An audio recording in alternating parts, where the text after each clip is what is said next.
I guess it's time to start. Good evening and welcome to Greater Clark County School Board. And before we have some exciting activities this afternoon or this evening. But before we do that, if you wish, and I hope that you do, I would like to observe a moment of silence for our fallen officer, Sergeant Ben Bertram. So please join me.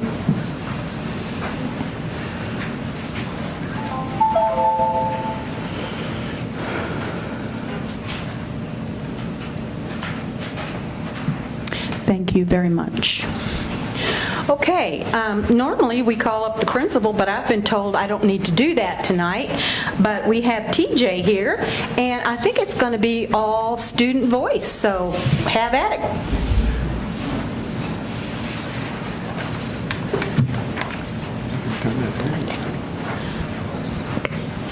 Welcome everyone to the Greater Clark County School Board meeting.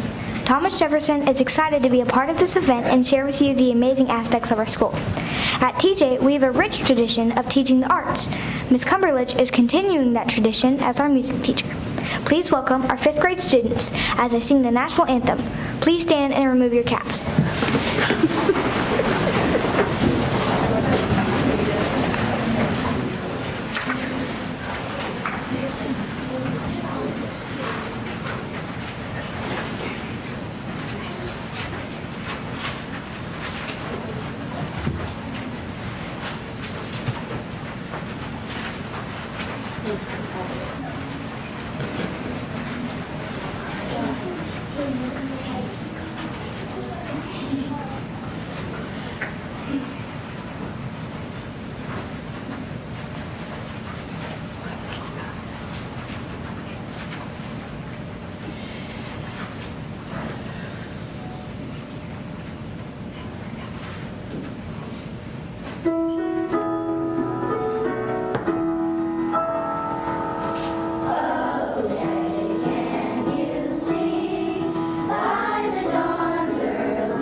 TJ is a great place to be. I've enjoyed 6 years at TJ because we have friendly staff and students.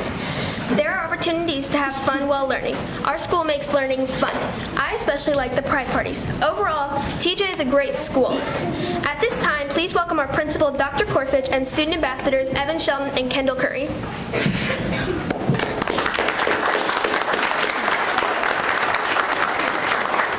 Good evening, everyone. We are excited to be here today representing Thomas Jefferson Elementary and sharing our kindness with all of you. That is our theme for this year. At TJ, we're not only focused on showing kindness each and every day, but challenging and empowering our students to achieve their personal best. And I believe Evan would like to share something with you today. Personal best is something that we work on each and every day.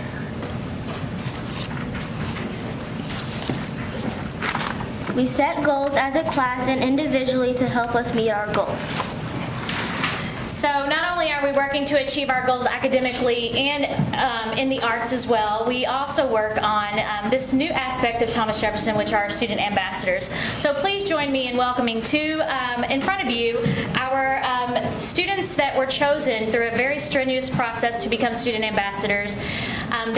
Some of our fifth graders went on their first family tour today, which was a big treat for them. They were all a little nervous, and they're all a little nervous today, but they're doing an outstanding job of representing TJ. So these girls and guys had to do a interview, they had to do an essay, and they had to basically put themselves out there and show us that they could communicate and tell all of the wonderful things that TJ has to offer. So please, our third grade students, if you want to come up here. Nope, they're shaking their heads like... Reese Dobson, John Steele, and Elijah Clark was unable to be with us. Come up there.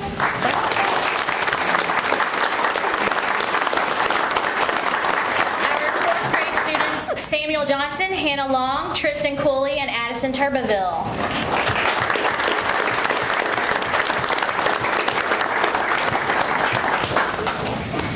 And our third and fourth grade students will actually be our ambassador leaders next year. So they're going to go through some training this year, and they're going to be ready to lead our student ambassadors in the future as well as we continue this tradition. And our fifth graders who are learning to be amazing student ambassadors and being role models, not only for our Thomas Jefferson population at this time, but also hopefully when they get to middle school, they will continue that ambassador program, and they will be able to represent TJ. Kendall Curry, Cassidy Tomlin, Madison Meza, and Evan Shelton.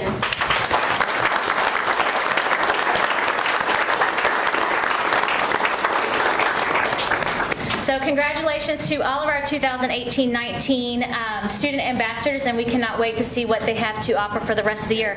At this time, we have a few more ambassadors who are going to share with you some of the wonderful things happening at Thomas Jefferson.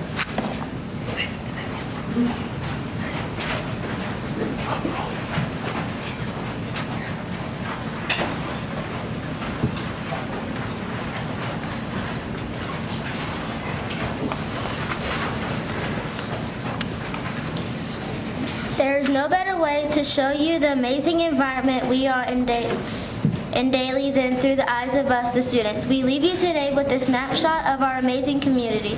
Please welcome Ambassadors Reese Dobson, John Steele, and Tristan Cooley. For little people. What makes TJ great? What does make TJ great? Yeah. TJ is great because we have amazing teachers and staff. We have fun activities in special areas like STEAM, music, dance, library, and technology. Please welcome Tristan Cooley and Ms. Conway to share a little about our STEAM. STEAM education is a type of learning that integrates a mix of subjects. The acronym STEAM stands for Science, Technology, Engineering, Art, and Mathematics. During STEAM, we are able to collaborate with our classmates, be creative. We learn how to think critically and how to solve problems, all important skills that are useful in the real world. We built a catapult in STEAM and researched how they worked. Then we launched them to see which projectile went the furthest. It was pretty fun. Of course. At TJ, there are after-school activities like art club, robotics, basketball, cheerleading, and running activities. Our final reason that we believe TJ is a great place is our focus on pride. We celebrate pride every 3 weeks with pride parades like board games, boat, dance parties, and buddy time. Each class has its own time so everyone gets a chance to celebrate. We leave you today with a bit of kindness. Thank you again for having us.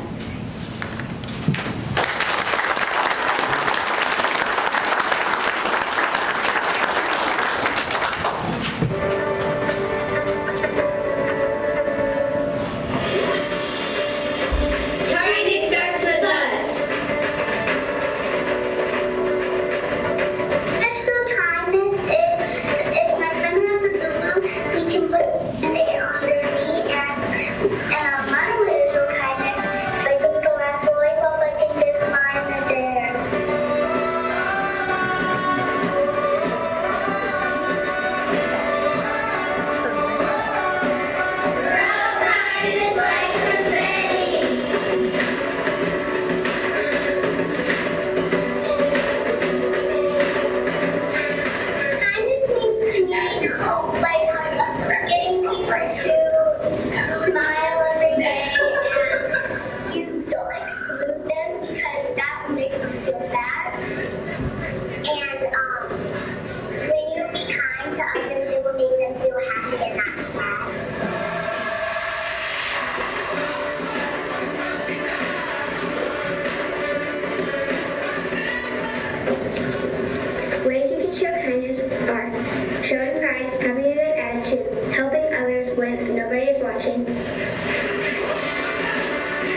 guys at TJ by using our manners, being polite, and being modest, and being respectful. That's why I enjoy going to school at Thomas Jefferson.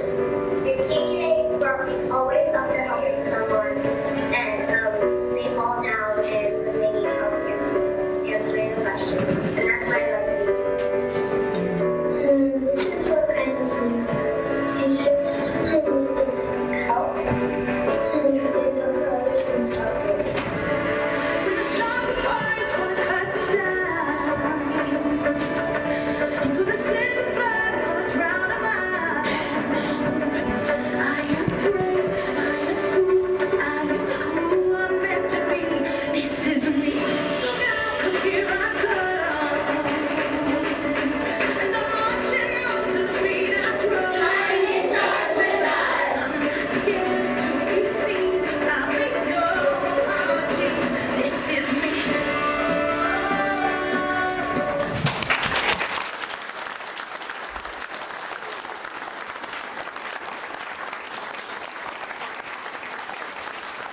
Thank you for having us. Kindness starts with us.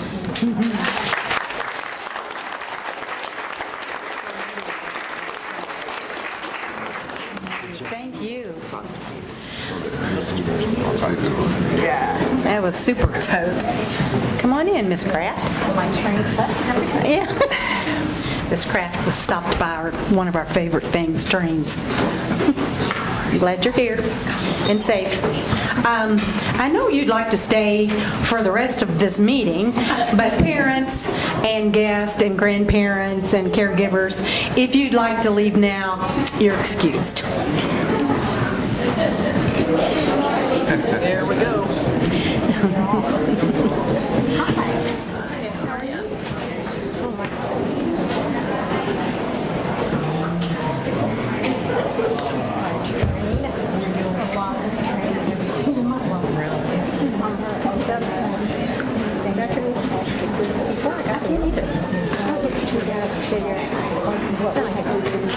Hey, how are you?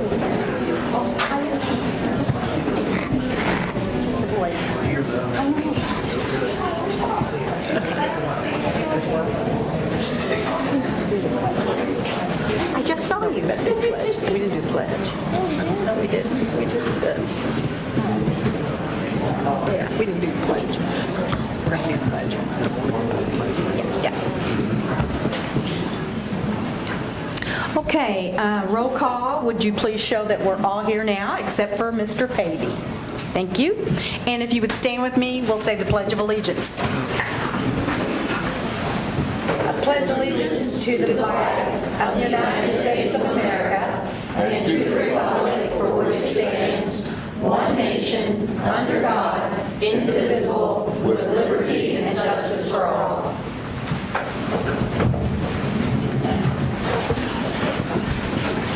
The first item on our agenda is the approval of the agenda. Do I have a motion? Move to approve the agenda as submitted. Thank you. Do I have a second? Second. Thank you, Ms. Kraft. Any discussion? All those in favor signify by saying aye. Aye. Opposed? Thank you. I think we have several comments tonight on agenda items, and I have a list here, and I'll call you up. Please let me remind you that you have 3 minutes, and we have many people who wish to speak tonight, so I'm going to stop you if you go over 3 minutes, so don't get mad at me, but that's what we're going to do. Also, you have signed up to speak on a specific agenda item, and I'm going to ask that you stay to that agenda item.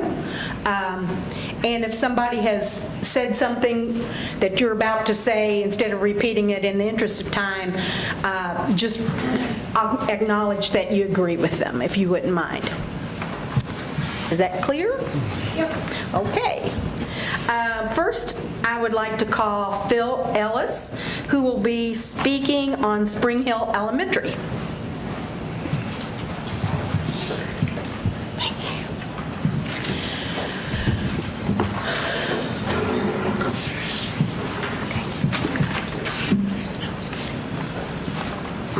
Good evening. Good evening. My name is Phil Ellis. I'm the Executive Director of Community Action of Southern Indiana. Those of you who are not familiar with Community Action of Southern Indiana, thank you, Doctor. We're located at currently we're located at 1613 East A Street in Jeffersonville. We have been in operations for 53 years. We provide services for low-income individuals, is our target population. One of our largest programs we have is Early Head Start and Head Start. Those programs provide, our Early Head Start, let me begin with that one. It provides services from 0 to age 3, prenatal moms. And after that, from 3 to 5, we provide Head Start services for those children. And that is a program that it has a curriculum attached to it. It's not a babysitting program. They actually start to learn, and we've had great success with our Head Start program in the 53 years that we've been in operation. Another of our programs, and let me start back up here. With our Head Start program, we provide service for low-income individuals. So naturally, there are some issues that normally attach with persons that, not because that they are in a poverty situation, but there are some issues that a lot of our parents have experienced problems in life. And we like to take a holistic approach to be able to address those issues with those parents. So along with our Head Start program, we provide an array of services outside of Head Start. One of them might be, beginning with, would be our low-income heating assistance program that provide heating assistance for households in the winter months. So no, we will not experience any fatalities from persons freezing to death in the winter months. Also, we have the weatherization program that provides energy conservation for households that we go in and conduct an energy audit to see where energy is being lost out of the home, and then we go in and correct those measures up to providing a new furnace or a water heater as well, and all kind of energy conservation devices. Our other program we have is Section 8 program, which provides safe, decent, affordable housing for low-income individuals to make sure that they have adequate housing.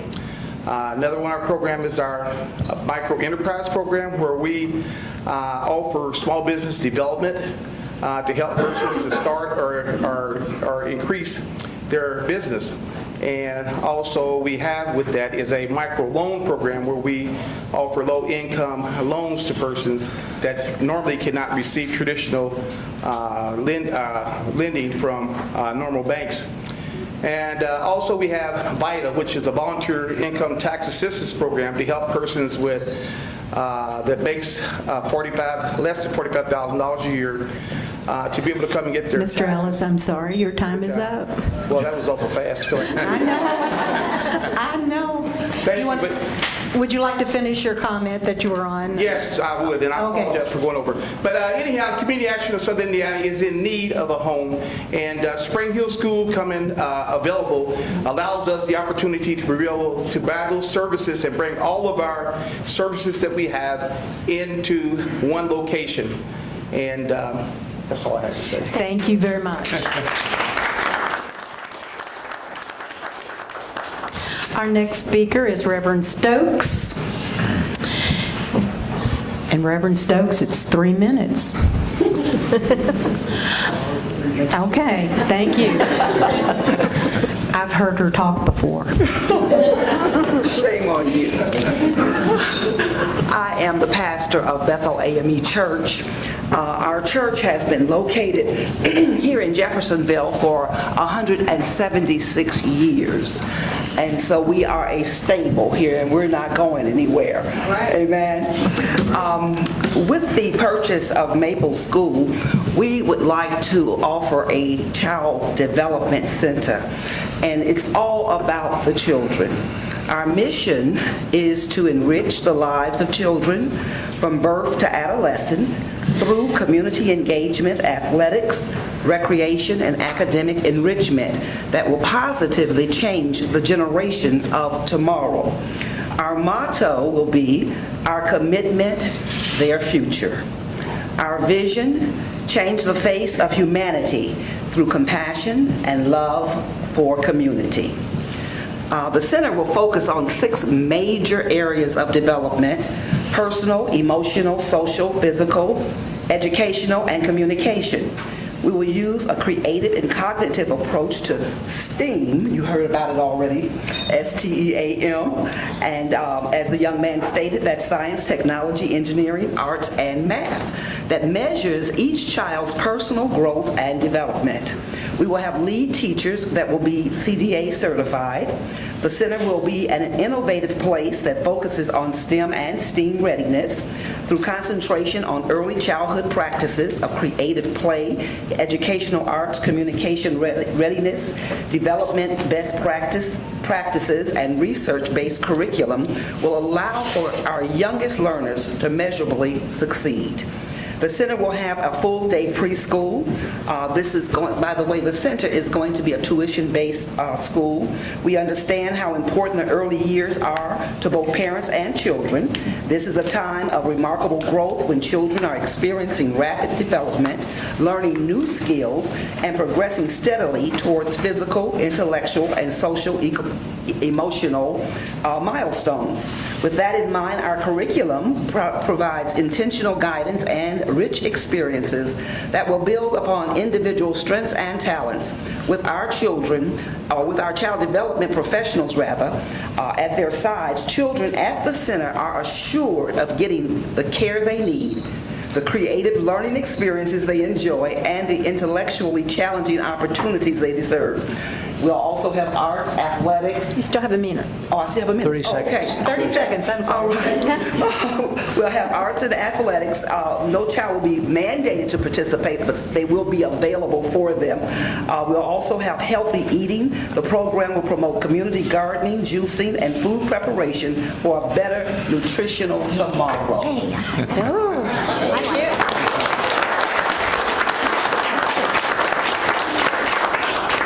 Thank you, Reverend Stokes.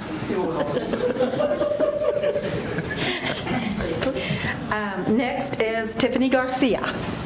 And Tiffany, you're going to speak on Maple Elementary literacy?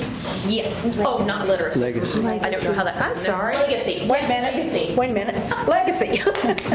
And if you noticed, I made my chair the closest to the podium so I wouldn't have to walk far in these shoes. Okay, so good evening, board. Dr. Mellon. I wanted to talk to you guys today about Maple and about our principal and about our principal's legacy and our school's legacy. So to start off with, Maple has had 3 principals in the last 4 years. And as you can imagine, this has made it a little hard on the students and staff because once a principal, everyone's gotten used to the principal, that principal has been left or been taken. And I think that Miss Eleanor is an exceptional principal. She has been with us for the last 2 years, and she has been able to bring Maple and Spring Hill together, which is excellent. We have had so many compliments on the things that our 2 schools have done together. And I just want to say, I would love for Miss Eleanor to stay with us until the new school is ready. I just feel that it would be detrimental to the children and to the staff if she were to leave us early. I know that she doesn't want to leave. I know that Maple is a big part of her heart and that she wants to stay with our children. And she's an excellent role model for both the community and the students in the school. And let's see. I would also like to remind the board that a promise was made to us that Maple and Spring Hill would stay open until the new school is built and completed. I've heard a couple of inklings that Maple and Spring Hill may be shutting down at the end of the next year, which has me and some of the community in a panic. No. And I just want to remind you that putting our children in a temporary school, before switching over to the new one would be horrible. It would be detrimental to the children and to the staff. And we're already taking them from their home school and transferring them to a new school that will be, completely new. There will be new teachers, new staff, and everything like that. And I just want to make sure that the children and the staff have an easy switch over. I just want them to be stress-free and for the transition to be strong and smooth. And I just want to remind you that this is for the kids and the community and the children. And in all honesty, this does not affect my family. My son, his next year is his last year at Maple. He's going to be a big 5th grader, and I'm sure I'll have a cry meltdown thing at his little graduation and everything, but I just want to make sure that the rest of the students in the community have the best transition and stress-free movement as possible. And thank you, board, for listening to me. Dr. Mellon, I appreciate your time this evening. Thank you.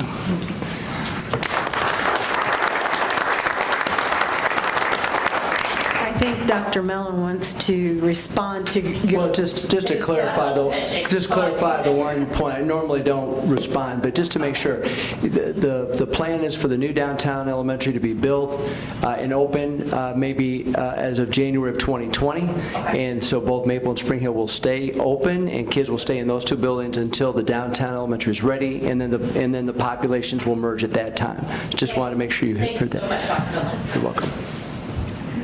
All right, next we have Alice Butler, and you wanted to speak on Maple and Spring Hill Elementary Schools.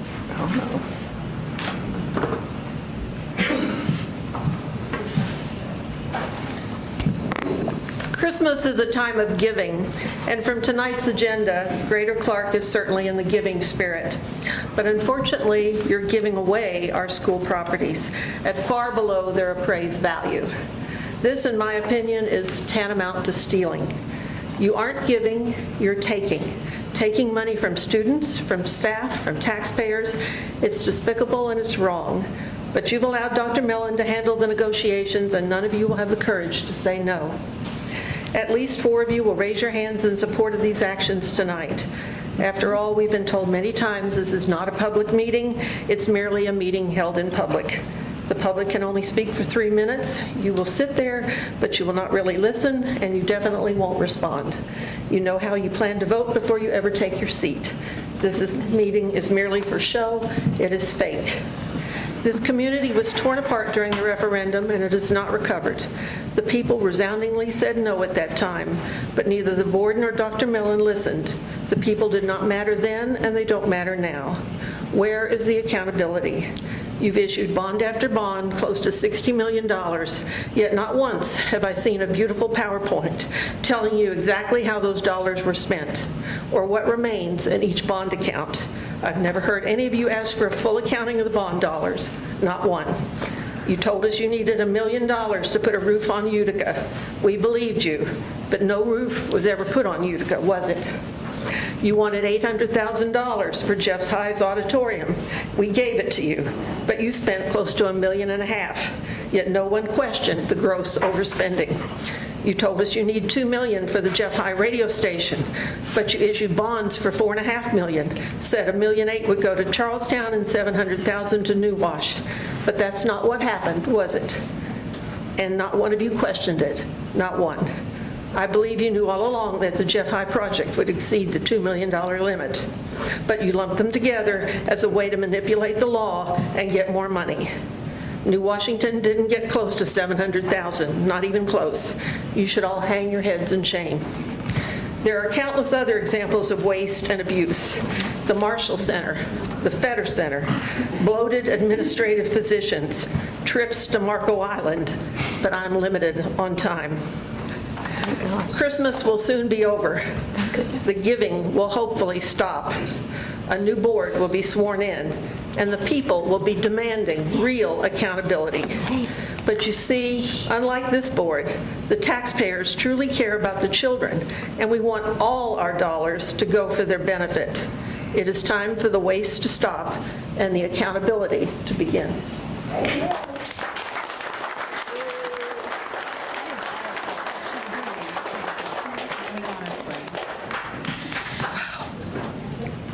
Okay, our next speaker is Keith Freeman. And Keith, I believe you're going to talk about the sale of our schools. Yeah. I'd like to say thank you to the board for allowing us to speak on this issue today.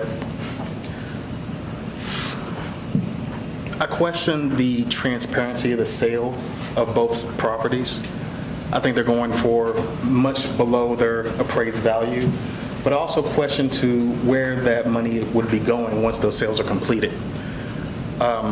We've talked about, the building of the new school, and we've also seen, all of our properties renovated, expanded, the beautification projects at a lot of schools. And I think that money should probably go to the one school that's been neglected the most from the sales and from all the past projects since I've, lived in Jeffersonville, majority of my life. And that's Bridgepoint Elementary. We currently have a mold problem, so I would like that, some of that money be earmarked to take care of that school that's been neglected more than any other school in our school district. But back to the sale of the properties, I also question the deal and also how long these properties have been for sale. As far as being on the market, I was never aware, and I actually pay attention to a lot of, the real estate goings on in not only my neighborhood, but our surrounding neighborhoods. We just fought against a rehab center being built across the street from Bridgepoint Elementary School, but yet these two properties were never even brought up. So I question how long they've been on the market, and that was just 3 months ago. So was this, fair to anybody who would also want to buy these properties?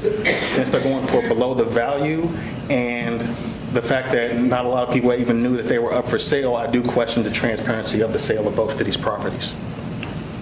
And also question the financing for at least one of the parties that would be buying, I believe it's the Maple property.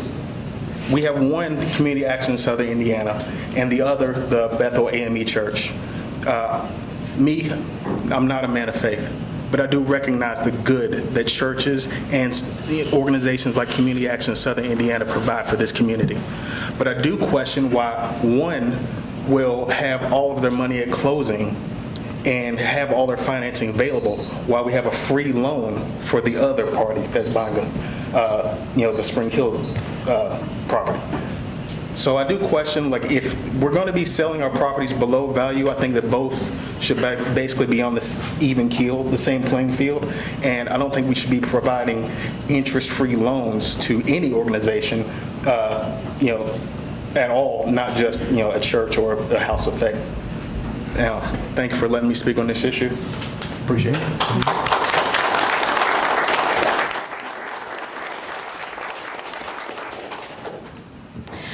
Next on my list is Mickey Weber, and he's going to be speaking on the sale of Spring Hill and Maple Elementary. You know what, I've been forgetting to ask you to get address.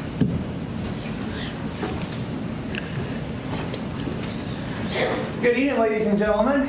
Some of you know me already. For those of you who don't, my name is Mickey Weber. I'm a lawyer here in Jeffersonville, here in Clark County. And I'm here because I've been consulted by the incoming school board members in regards to a number of matters. The one that I'm here to speak about right this minute are the sales and gifts of property to Bethel AME and Community Action of Southern Indiana. Now, I'm not here to speak about the advisability of essentially donating over $1 million worth of school corporation property to these two private organizations. But the incoming school board members asked me to take a look at the proposed agreements to look at their legality and their enforceability. In regards to the agreement to sell Spring Hill to Community Action of Southern Indiana for something around $435,000 less than its appraised value, I would say that it may be unlawful, it may be unenforceable, primarily because the only reason these sales or transfers can avoid the operation of Indiana Code 36-1-11 is by them being gifted or transferred for the public use for recreational or educational purposes. The agreement doesn't go into any more specifics than that. It doesn't provide for the enforceability of that limitation. In fact, the agreement specifically provides that nobody can record the agreement itself to place it on record for any subsequent purchasers to know that it's bound by that obligation. In regards to the sale of Maple Elementary to Bethel AME for something in the neighborhood of $810,000 less than its appraised value, I'm afraid to report it's certainly unlawful and unenforceable. As one of the previous speakers mentioned, it provides for a 100-month financing of the purchase price at no interest. Despite that, the property is to be deeded outright to Bethel AME at the time of closing. There's no provision for a recorded mortgage or any other enforceability in the event that Bethel AME should default on that obligation. More importantly, the sale agreement of that property divides that property up into two tracts, the improved tract and the unimproved tract. And only the improved tract is subject to the limitation that it be bound to be used for a public purpose like education or recreation. Certainly, the unimproved tract, which I believe borders Main Street, which would not be subject to that limitation, is worth more than $50,000, therefore is required to be appraised by two qualified professionals and held open for public bids, and that's also subject to a public meeting at which the bids could be approved. None of that's been done. That purchase would be unlawful. As I said at the beginning, I'm here speaking on behalf of the incoming board members, and I would ask you not to saddle your subsequent colleagues with these potentially, or in one case certainly, unenforceable and unlawful obligations, and decline to vote on it until the new year. Thank you. Thank you.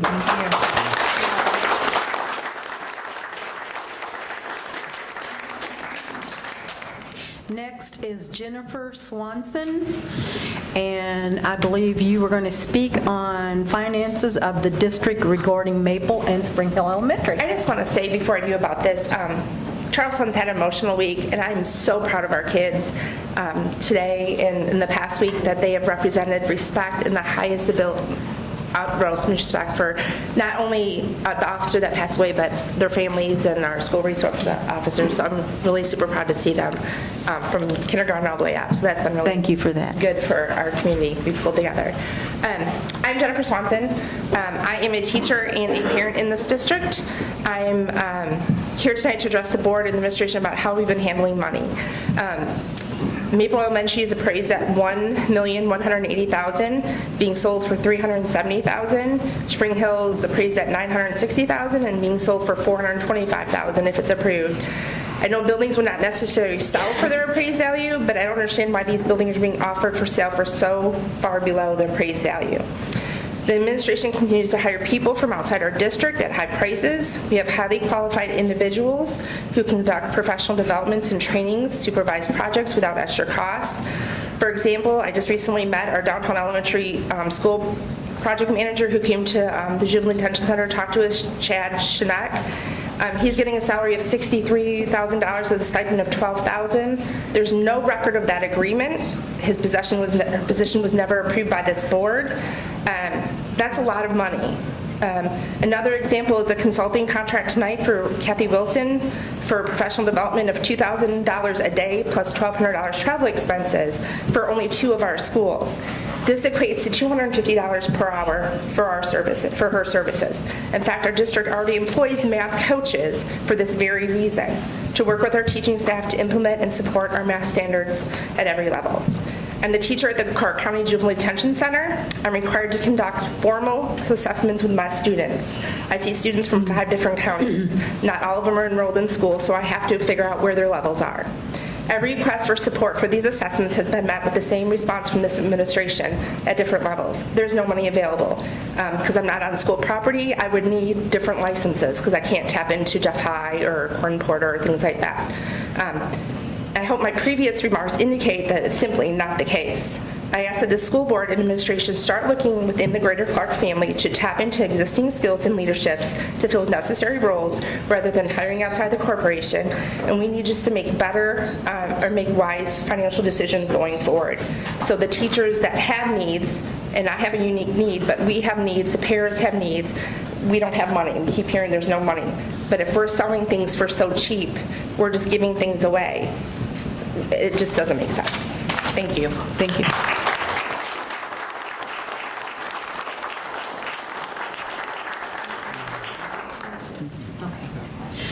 Okay, last speaker on the agenda is Bill Hawkins.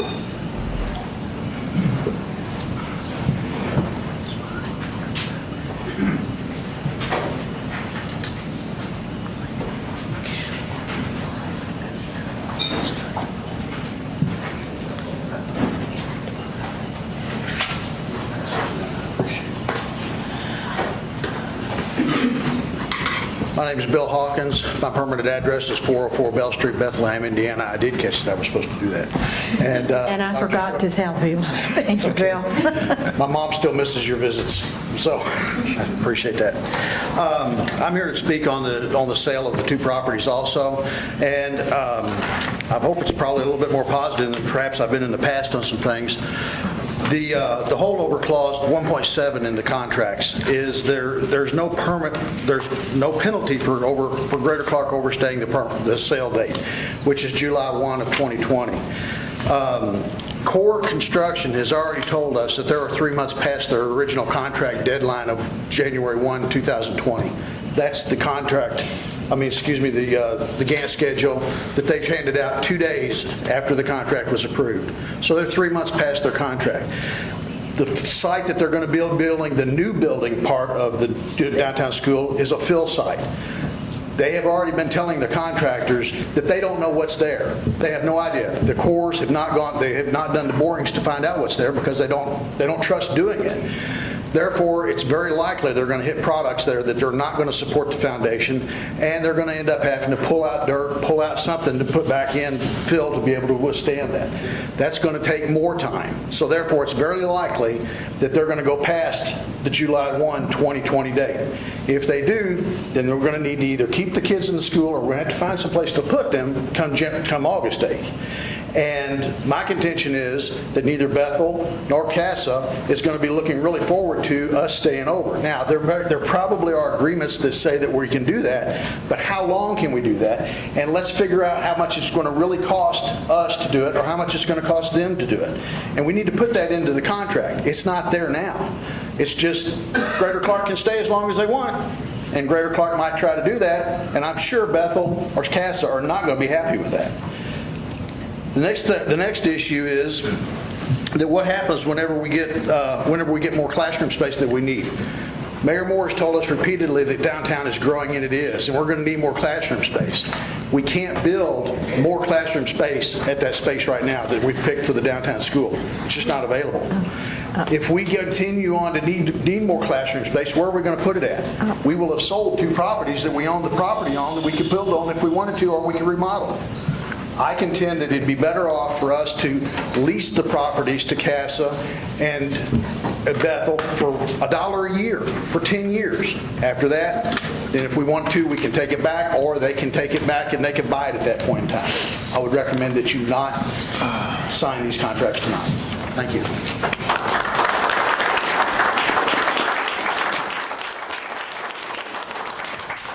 I think that's the end of the comments on the agenda. We do have some comments at the end of the meeting on items not on the agenda. Our next item is board planning, goals, and strategies, and it's the mid-year district review. Thank you, Board. And at this point in time, we would just like to, our executive team would like to give you an update on some major areas of our school system and where we are relative to those. So I'm going to have Dr. Dykle come up to begin the presentation, and I may make comments at the end. Okay, thank you.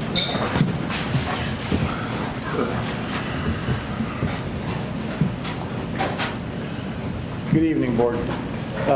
Just wanted to show you where our assessed valuation was in 2013 versus 2018. So you can see we went from $2.3 billion all the way up to $2.6 billion. Our tax rate dropped from $1.07 to 85 cents, and that gives us the ability to actually issue some bonds without really addressing the tax rate or increasing it. So that's basically, it looks pretty good for that. Okay. Tax cap loss, we know that we're limited to 1% on our houses, and in 9 years, I just wanted to show you we've lost $19.5 million, most of that coming out of capital projects, which I could have used for buildings and repairs and maintenance. Okay, that was that one. And the TIF districts that we have a lot of. Now, we understand TIF districts are good for economic development. We get no property tax increase on the land as it's being developed. It's frozen, so all that increase goes to pay the goes to the TIF.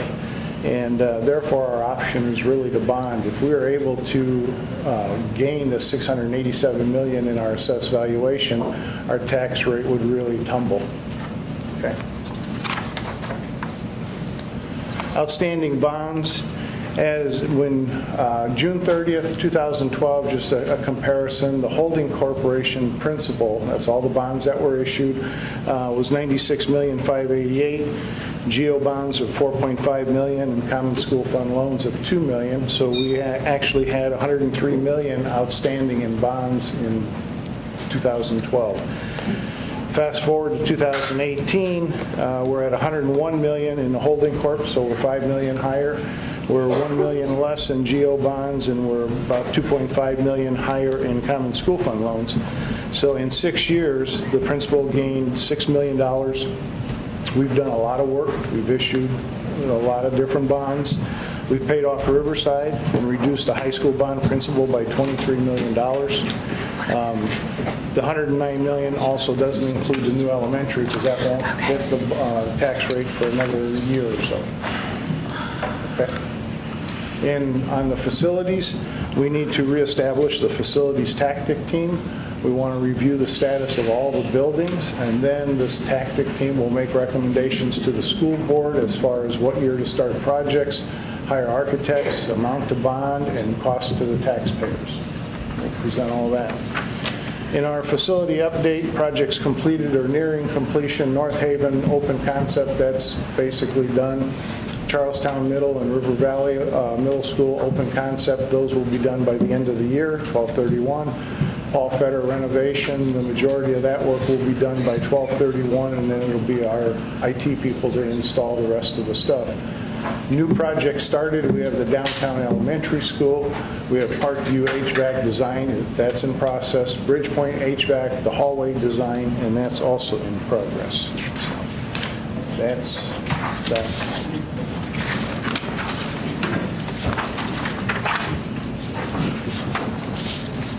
Thank you, Dr. Deichel. Thank you, Dr. Good evening, board. Good evening. I'd like to give a quick summary of some of the things that make us the best place to work. In order to offer competitive wages, salaries, and benefits, we do routinely conduct market studies. And as this explains, we take into consideration area school districts and also districts of similar size to make determinations of whether or not we are current and competitive with market wages. And as a result of these market studies that we do, we've increased our salaries and wages and benefits across many of our groups recently.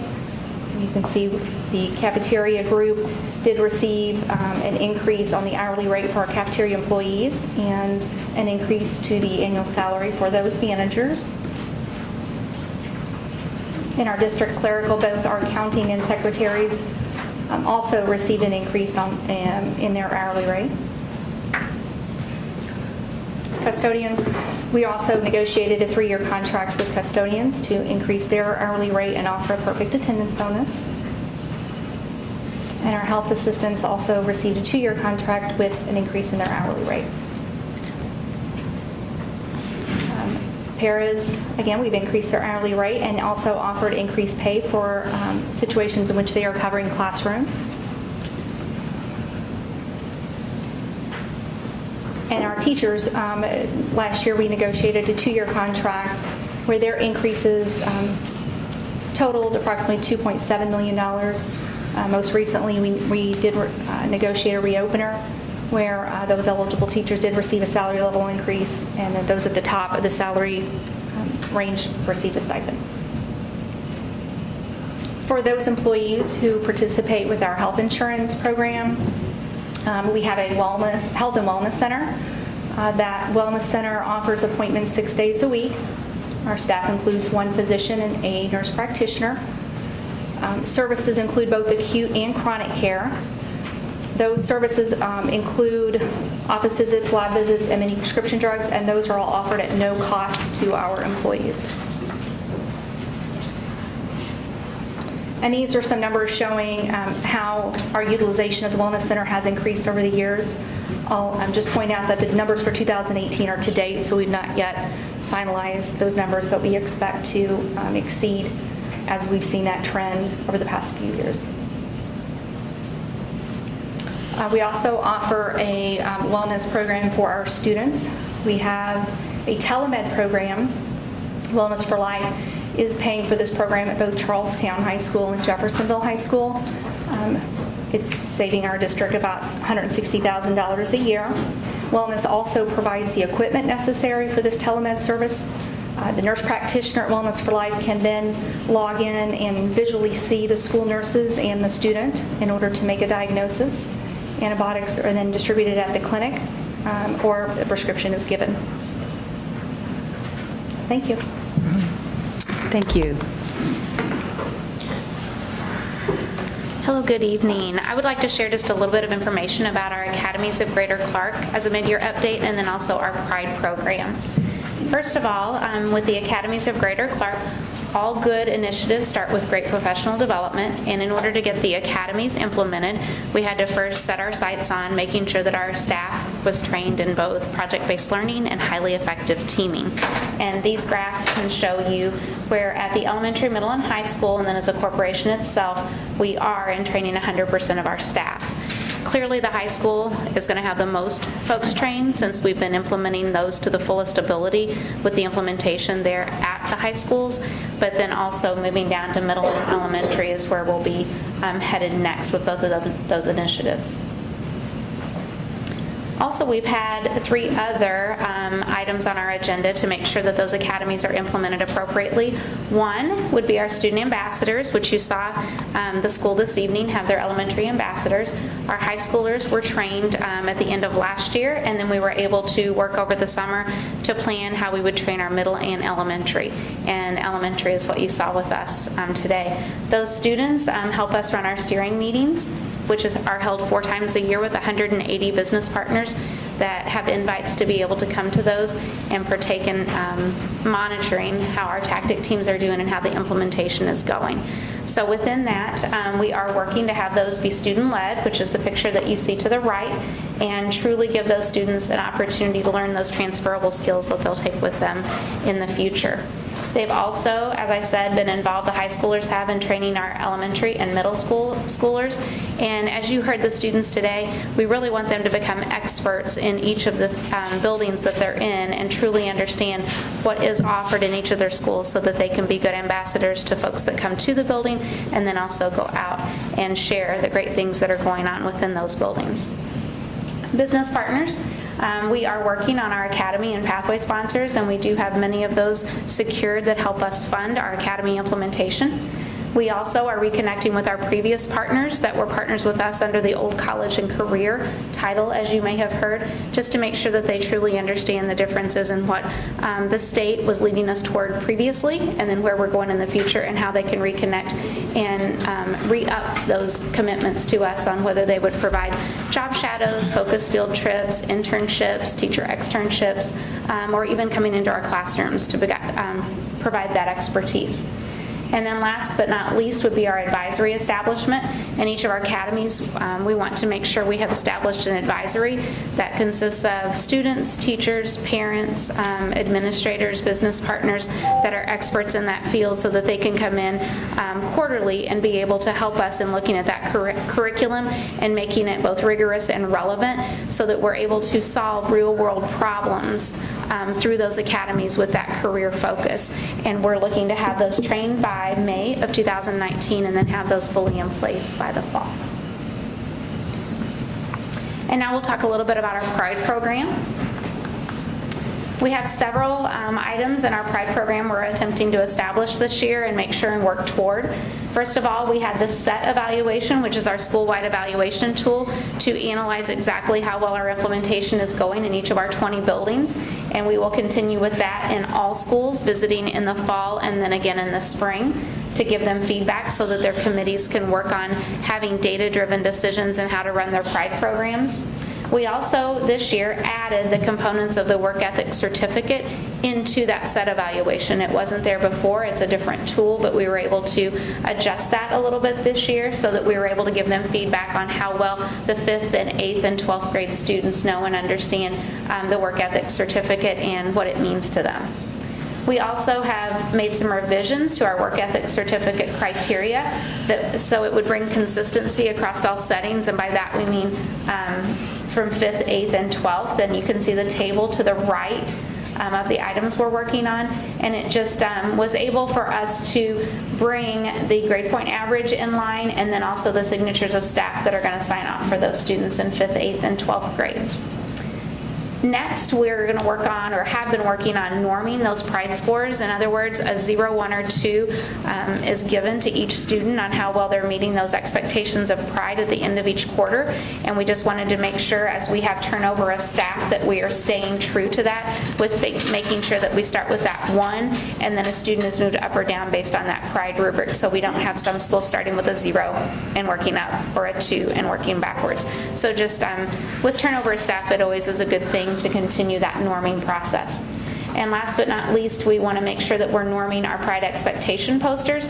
And so elementary, middle, and high are all working on that right now to have posters in place by the fall of this year, so that rather than a student that might be transient going from school to school, we'll have the similar posters across all elementary settings, similar posters across all middle, and then also high schools. And this is just an example. We've given the set evaluation now 3 times, fall, spring, and then fall again. And even with the addition of the work ethic certificate for questions to be asked of staff and students in 5th, 8th, and 12th to see exactly how well that's implemented, we still were able to see a rise from fall to fall of just about 4%, which shows us that our pride program is definitely implemented well in each of our 20 buildings.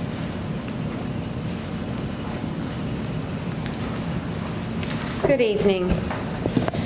I'm always excited to talk about literacy. It's something that's very near and dear to my heart, and it's also the cornerstone of all other content areas. I've had the privilege to work with a very dedicated literacy tactic team over the past 6 years, and we're very proud of the improvements and gains that we've made over this period of time. We've set some goals, and our hope is that GCCS will increase the percentage of students reading and writing at or above grade level to 75%. Another goal is GCCS will narrow the literacy achievement gaps in all of our subgroup categories with the different classifications of students. And GCCS will demonstrate growth in literacy as measured by the state assessment level of accountability, which we are transitioning this year from iStep to iLearn. And our focus has really been to create a balanced literacy framework. We implement a 90-minute block in all of our elementary classrooms, and this varies in our secondary settings. Within that framework, we strive to have a focused mini lesson that is based on our Indiana academic standards.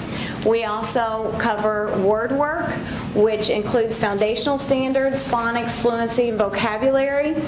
And then a big piece of that is guided reading. And we also, the final component of that is the independent shared reading with response to text, which also carries over into the writer's workshop model, which is the craft and the writing process. In guided reading, that's the key component of a balanced literacy framework. And this is essential to a successful reading workshop model. This allows the teacher to assess specific strategic abilities in our students. We like to call ourselves a student of our students, to truly know what they know and are able to do, and then we adjust our instruction accordingly. And this provides opportunities to scaffold their learning and really build upon their foundation so that they come back the next day to be a stronger and better reader. It also allows for differentiation and opportunities for students to apply comprehension and decoding strategies in a variety of different activities. And it develops the ability needed for a strong, independent reader to be able to analyze and synthesize the material that they are reading, which is required of students to be college and career ready today. Some of our outcomes, we have been able to provide training and support for our principals and our AICs that in turn carries over with our organizational structure to support all of our teachers in their instructional practice through a coaching model. We've been able to secure grants that will provide teacher training in the area of literacy. We have worked with an assessment team over the past few years who we continually reflect upon and revise our resource documents, specific lessons and assessments. We adjust those and make those available to all of our teachers through our Power School learning management system. We've provided intervention training and resources for all of our schools. So for those students who cannot be successful from core instruction, this is additional time and additional layer in which they need to help narrow those deficits for them. We have, with the influx of the new iLearn and the increased rigor, we have taken our current writing prompts that we've had in place. Curriculum is a never-ending task, and we have adjusted those to reflect higher levels of application to align with the new assessment. And we've used the DataWise process to support the literacy initiatives by constantly doing data overviews, determining what we feel like we can do better, and then making a plan, monitoring and assessing that plan, and constantly trying to reflect upon our practices. In the area of numeracy, we were able to hire 2 district math coaches and develop a district math team beginning last year. And their goal was also to implement a balanced math framework similar to that of what we just talked about with literacy. This framework model was created and implemented for K through 12, elementary through high school. We have done explicit training on problem solving with a focus on critical thinking skills. And the coaches have worked in buildings to model annually 4 half-day trainings with our math leads that have been designated at each building. Classroom visits and walkthroughs have been done with the coaches as well as the principal. They continue to support training for teachers and provide materials for conceptual learning, which is a visual model for students to see it visually, to understand the relationships of numbers before that's carried over into algorithms, which sometimes they don't understand instead of just rote memory. And also, we have some wonderful technology tools as well as Basel series that we've provided for our students. So we've worked really hard to make sure that our teachers know how to access those electronic resources and train them on them, as well as interactive notebooks and any other online resources to align to the standards. And the goal of the math tactic team is to narrow the numeracy achievement gap by subgroups and monitor growth in numeracy as measured on the state achievement, or assessment, and they strive to support buildings with a DataWise process to identify students and needs and the problem of practice by each subgroup. And they also strive to provide resources for interventions and to create pathways for middle school math to support differentiation to solidify those foundational skills before they enter high school. And our last slide tonight is our school accountability. We have earned as a district a B school accountability grade for 3 consecutive years, from 2015 until 2018. And prior to that, we were a C school we had earned a C school accountability grade 5 years prior to that. So we're very proud of that accomplishment. Our goal, of course, is to be an A, but we know that these kinds of things take a lot of time, a lot of effort, a lot of work on the part of our students, our teachers, as well as our parents and our administrators, and we'll keep working hard to try to accelerate that achievement. And board, just a couple of other quick notes. Student focus and student voice are very important to us. That's why we exist. We want to make sure we're always student-centered in our approach. We want to really pay attention to student voice. That's why the ambassador program is, I think, such a vital piece of what we're doing. In terms of the academies, the one thing, board, if you remember, I told you when we went to that model that I would find a way to support that through business support. And to date, just this year, we have $180,000 that businesses have committed to Greater Clark to support our Academy initiative. So that goes a long way to pay for the student ambassadors. It pays for the membership to Ford NGL. It pays for the ability for people to receive professional development and training and stipends. So our business community, with almost 400 partners, has committed to date $180,000 to the effort in the initiative, and that's going directly in to support that program. So that we're very, very appreciative of that. In the Pride program, which the governor's work ethic certificate is modeled after, it's resulted in 11,000 behavioral referrals before it was implemented 4 years ago. To last year, we had 6,400 behavioral referrals. So the commitment and dedication of our staff to implementing Pride throughout our district is really making a big difference in that way. And that's the last thing I just really want to say, that everything that we're trying to do is, again, to help our students succeed in life. And we also appreciate the tremendous commitment of our entire 1,400 employees to make all this happen. Our teachers are getting it done every day in the classroom, and you can start to see the results through the letter grade that was demonstrated here this evening on the presentation. So very proud of our growth. We're not done. We have more to get accomplished, but we have a growth mindset, and we're going to continue to get better. So thank you. When you said that money was to pay for student ambassadors, you didn't mean that they got paid. Oh, no, ma'am. That was for their Right.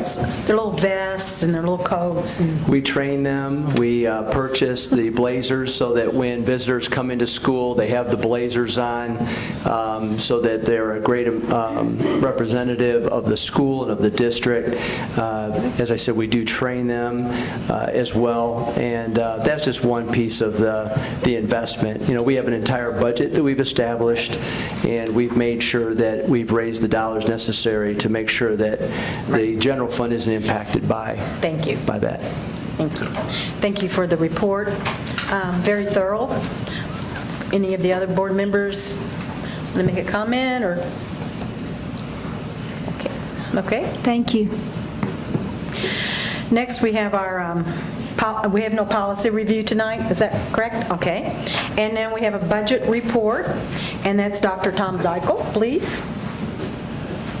Board, on this one, I'm going to have to pull it back. That's an estimate for November. It's not the actual, and I don't know why the file that we sent didn't get in. So I can't give you a cash flow report today. I can email it to you tomorrow morning, but I apologize for that. Okay. On the next report. All of them show estimate for November. In January, correct? Pardon me? You'll just do one in January, right? I can do one in January. I can send it to you tomorrow, I mean, so you can see it, but I apologize for that. Okay, thank you. Next is our, let's see, we have budget report, student achievement, we've already heard all about that. So next is our consent agenda. We have the energy management presentation. Oh, I'm sorry. Sure. That would be right there. Energy management presentation. Todd Gibbons is our Director of Facilities, and he's our energy expert. Yeah, I don't think I'll be as short. I'll try to keep it short. Right now, I'm going to show you when we started this program like 13 years ago. I wasn't here. Some of this was attributed to Gus Luckert as well that started the program back then in 2005. So I couldn't do it until December of 2018 this year, but I try to do it like each year till May 2018 so I have all the data, because if I try to do it now, I'd be waiting on propane bills and other bills like water bills. So over the 13 years, we've saved $8,439,711. That's almost the cost avoidance of 25% for the whole district. And that's really, really good. Our previous year was around $7,900,000. So we've saved in this last year around about $500,000, which is really amazing for a district of this size. Electrical usage, we've saved about 25%, natural gas 26%, water usage 28%, sewage 8%, and propane 31%. Our, over the 13 years, our program savings, like I was saying again, is about $8.4 million. Our actual cost has been $25,885,433, and our expected, if we didn't do anything, like if I didn't watch schedules on the HVAC systems, if our custodians didn't turn off lights at night, if my maintenance guys didn't look at certain programs on pumps, et cetera, that's how much money we would have expected to pay over these 13 years. $34 million. So a lot of people, it's just not me looking at our systems every single day. It's a lot, even teachers just turning down their thermostats in their classroom save us tremendously each day. This is one of our impressive stats, I think, over the past 4 years. I've been submitting our Energy Star portfolio. So we basically have 18 of our 20 buildings over the past 4 years have been Energy Star approved. That means they have like a rating of 75 or above, which means basically, like if you categorize like same buildings, like say at Jeffersonville High School nationally, I mean, every single state, this is compared to another size school that's as big as Jeffersonville High School, and it's really unique because, I challenge anybody to find another district in this area that has 18 of the 20 schools that have an Energy Star award each year like this, because it's really rare. This is another nice thing that we do. We do power share credits. Say if it's like the winter time, I roll back some of the lighting or the loads. Like if we go on the winter break, some of the loads we save on, and Duke Energy gives us pretty much a credit on our bill for certain buildings. Over the 13 years, it's been $171,746. And then our incentive rebates have been $304,542. A lot of these past projects that we've been doing this year, like North Haven, Charlestown Middle School, River Valley Middle School, all the lights, variable frequency drives, water source heat pumps, we've been getting really good incentives on everything that we put in, because on our specifications, if it goes in the building, we get money back pretty much for going to like LED lights, so it's really been nice on that. This is for any of this is basically like all the trees that we saved, or like the car emissions, our carbon reducing greenhouse gases in the air on pollution over the 13 years. So we're doing our part to, be more friendly to the earth and the environment. These slides, this is all of our elementary schools on comparison. Everything like on the BAC, everything on the kind of like the purple, that would be our cost if we didn't do anything on our savings. And our actual cost, everything should be below. You might see the only school that's probably not doing too bad right now, doing too good, is Thomas Jefferson by a tad bit. And it should, I think, the forecast on that should be really good, because we just replaced their 30-year-old Kewanee boilers recently, so with condensing boilers, which make that school a little bit more efficient, so it should be dropping. So all of our elementary schools have been doing really good. Our middle schools, they have been doing good too, all three of those. And then our high schools have been doing extremely well also. And this is our other, these are our other buildings, like the administration building and some of our like service center, transportation facilities that are just random buildings that you might see. Some of the athletic stadiums, that's probably the only other ones that are a little bit on the high usage, because they have those high, Friday night football games, stuff like that. Those lights are a little bit more expensive to run, so hopefully we can get some LEDs in those in the future maybe. This is another impressive item too. This is our energy usage index, and for anyone that's not familiar with energy use index, it's more like a benchmark. So it takes like basically the square footage of the building, and it combines your electric and your gas usage. So everything on this screen for each school, you want it to be a low number pretty much. Ideally, if we had it in the teens, which would be like a net zero school that you didn't have to pay any utilities, would be awesome. But really for our district overall, I think our median for most of everything is almost about like 45, which is extremely well, because if you go to another building that didn't do absolutely nothing, it'd be up in the high 60s, 70s. And you're probably going to ask me like, okay, why is Clark County Middle High School that high amount? It's mostly like a smaller site, and they have like more programs that run at night. Like they might have like a GED program going on or something like that for nighttime. And that's a packaged unit, and it's not like on a control system, so it pretty much full blast all the time on that one. I wish I can get some money or something in the budget to get that one down, but we've tweaked a couple things on there. I think last year it was in the 90s, so going from 93.8 on there to 78 has been pretty good. And if anybody has any questions. Board? Any questions, comments? I just want to say thank you. That's a lot of really good positives. Yeah. A lot of hard work. I have two gentlemen here with Harshaw Train that wants to speak on behalf of the Energy Star schools too. Okay. I'll let them come up and introduce themselves. Thanks, Todd. Good evening, Board.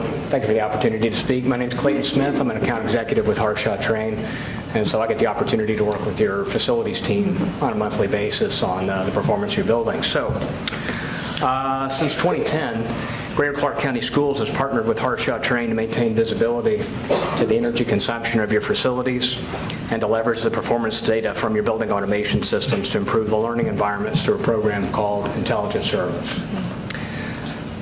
As part of that service, Harshaw Train works with the facilities team at Greater Clark to benchmark each school and the corporation through the EPA's Energy Star program. So Todd's already mentioned Energy Star.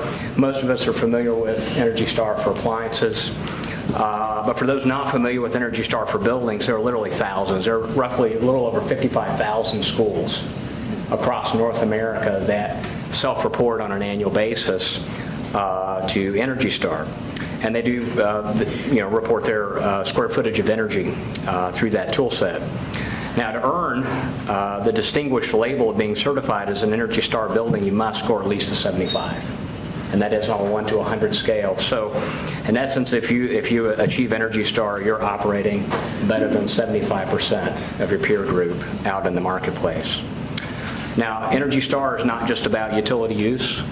The facility also must meet code requirement for ventilation, lighting, and temperature, and that has to be signed off on by a professional engineer. The average Energy Star building consumes 35% less energy than its peers, significantly reducing facility carbon footprint and reducing overall cost. Obviously, cost reduced, that money goes into your education programs. So tonight, on behalf of Harshaw Train, and I would say on behalf of Energy Star, I'm here to recognize Greater Clark County Schools' exceptional performance, particularly for calendar year 2017. Todd's already given some numbers, but in 2017 alone, the school corporation qualified 16 facilities. That's a tremendous accomplishment. We work with school districts across Kentucky and southern Indiana every year, and I can assure you that that is not an average performance, to say the least. I would say Greater Clark is up in the thin air. Okay, you're flying high above your competition right now, so that's a good thing. I would like to recognize a few folks on your administration here. Obviously, Dr. Mellon, Dr. Dykle, and Todd. I'd like to recognize their leadership in this area, because to get results like Greater Clark has and what Todd was reporting on tonight, well, you have to do a couple of things. It doesn't happen by accident. You have to make the ongoing investment in the right kind of technology and equipment for your buildings. And I think the real key is, do you know how to put that equipment and technology you've purchased to work to make sure you're getting a return on the investment. It's just a great example of stewarding both taxpayer dollars and also stewarding the environment. So it also doesn't happen without direct participation from leadership at your schools and your student body. Todd's already mentioned that. I'll give you a quick rundown on the names of those who achieved it in 17. I'll start with elementary schools. So we had Bridgepoint, Jonathan Jennings, Maple, New Washington, North Haven, Parkwood, Pleasant Ridge, Riverside, Thomas Jefferson, Utica, and Wilson. On the middle school, high school side, you had New Washington, Parkview, River Valley, Charlestown, and Jeffersonville. So congratulations to those schools. It's a job well done. Let's see, so in recognition of Greater Clark County Schools' dedication to leadership and energy efficiency and the creation of high-performance learning environments for their students, I'm honored to present a plaque suitable for display in each school. I'll tell you. So it's very nice. Full disclosure, usually I can bring 2 or 3 of these in under my arm. I broke out the hand cart to save my back tonight. I didn't have to haul everything in. But I am honored to present this plaque to each one of those school locations.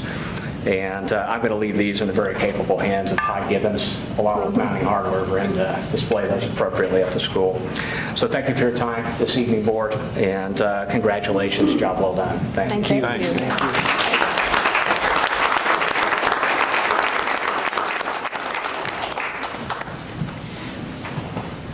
But I didn't skip that. All right. I tried, yeah. Next, we don't have any student achievement. We already had the other reports. So now we're to the consent agenda. And do I have a motion to approve? Move to approve the consent agenda as submitted. Do I have a second? Second. Thank you. Any comments, questions? Looks good. All those in favor signify by saying aye. Aye. Opposed? I think we have a couple of Yes, Board. comments about this. Yes, we have the great honor to recognize a couple of individuals who will be taking over as principals in our school system. As you remember, at New Washington Elementary, Darcy Gooden is taking a position in another school system that's closer to her home, and we certainly appreciate all of her efforts and commitment over the years, but we had a very exhaustive process here recently, interviewed many candidates, and the individual who won the day through the committee is Josh Emily. Josh, if you'd please stand just for a minute for me. Josh. Yes.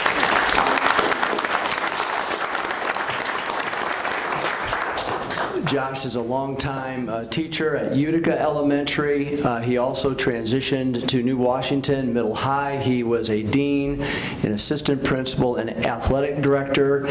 Transitioned back shortly at Charlestown Middle School as a teacher, so he's had a broad base of experience. And his time in New Washington, we had parents and teachers from the different schools that were represented on the committee, and it was unanimous that Josh Emily would be the best fit for the New Washington community. And so, Josh, we're very proud of you, and welcome to the administrative team. Josh Emily. Appreciate it.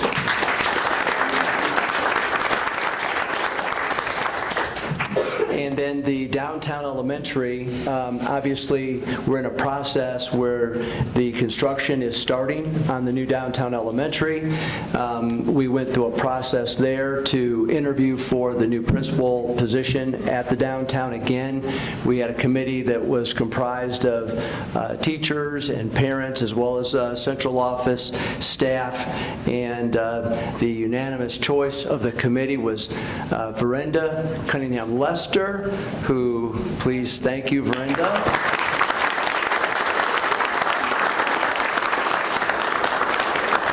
Brenda has been the principal for a long time, as you know, at Spring Hill, so we think that's a tremendous asset to the new downtown, as she will be working to merge the two schools and the two neighborhoods. As was mentioned earlier, both Verenda and Denise Elnor, the current principal at Maple, have been working currently throughout the year, bringing staffs together and so on. Verenda, in her role at the downtown, that'll be a big focus, because the potential opening of the new downtown of January of 2020, we have a lot of work to be done to get the staffs organized. We have to get the students ready to go. We have to bring the parents together as one. So there's a lot of community building that will take place in a lot of transition work. We have to name the school. We have to name the mascot, the school colors. I mean, it's a pretty exciting opportunity, and I can't think of a better person to lead that than Verenda Cunningham-Lester. So welcome and congratulations, Verenda.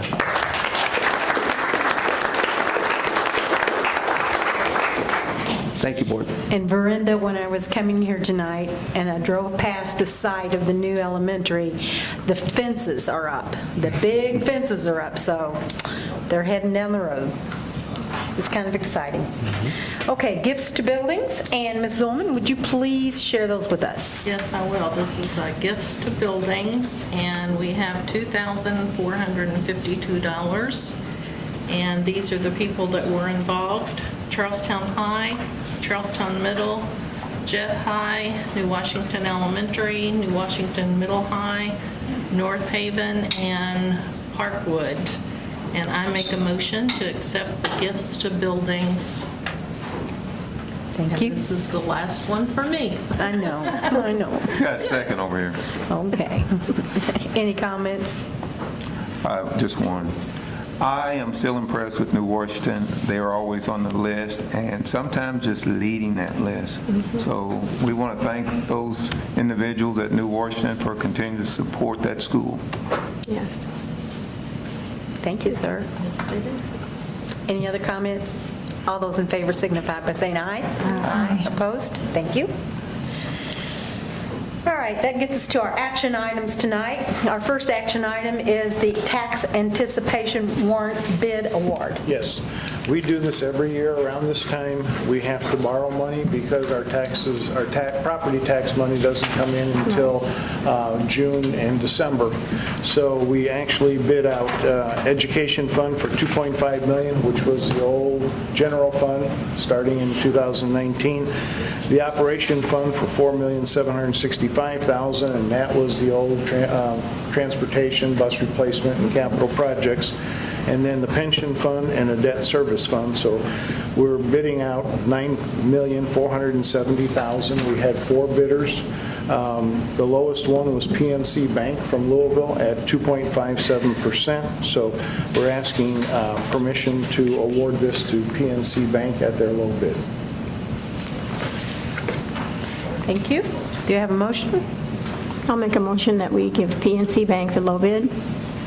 And do I have a second? Second. Thank you. Questions, comments? All those in favor signify by saying aye. Aye. Opposed? Thank you. Our next item on the agenda is the Assured Partners Consultant Agreement. Yes. Greater Clark County Schools has had a partnership with Assured Partners NL, formerly Nice Lukens, for several years. They have been our agent of record for property and casualty insurance, along with our health-related insurance policies.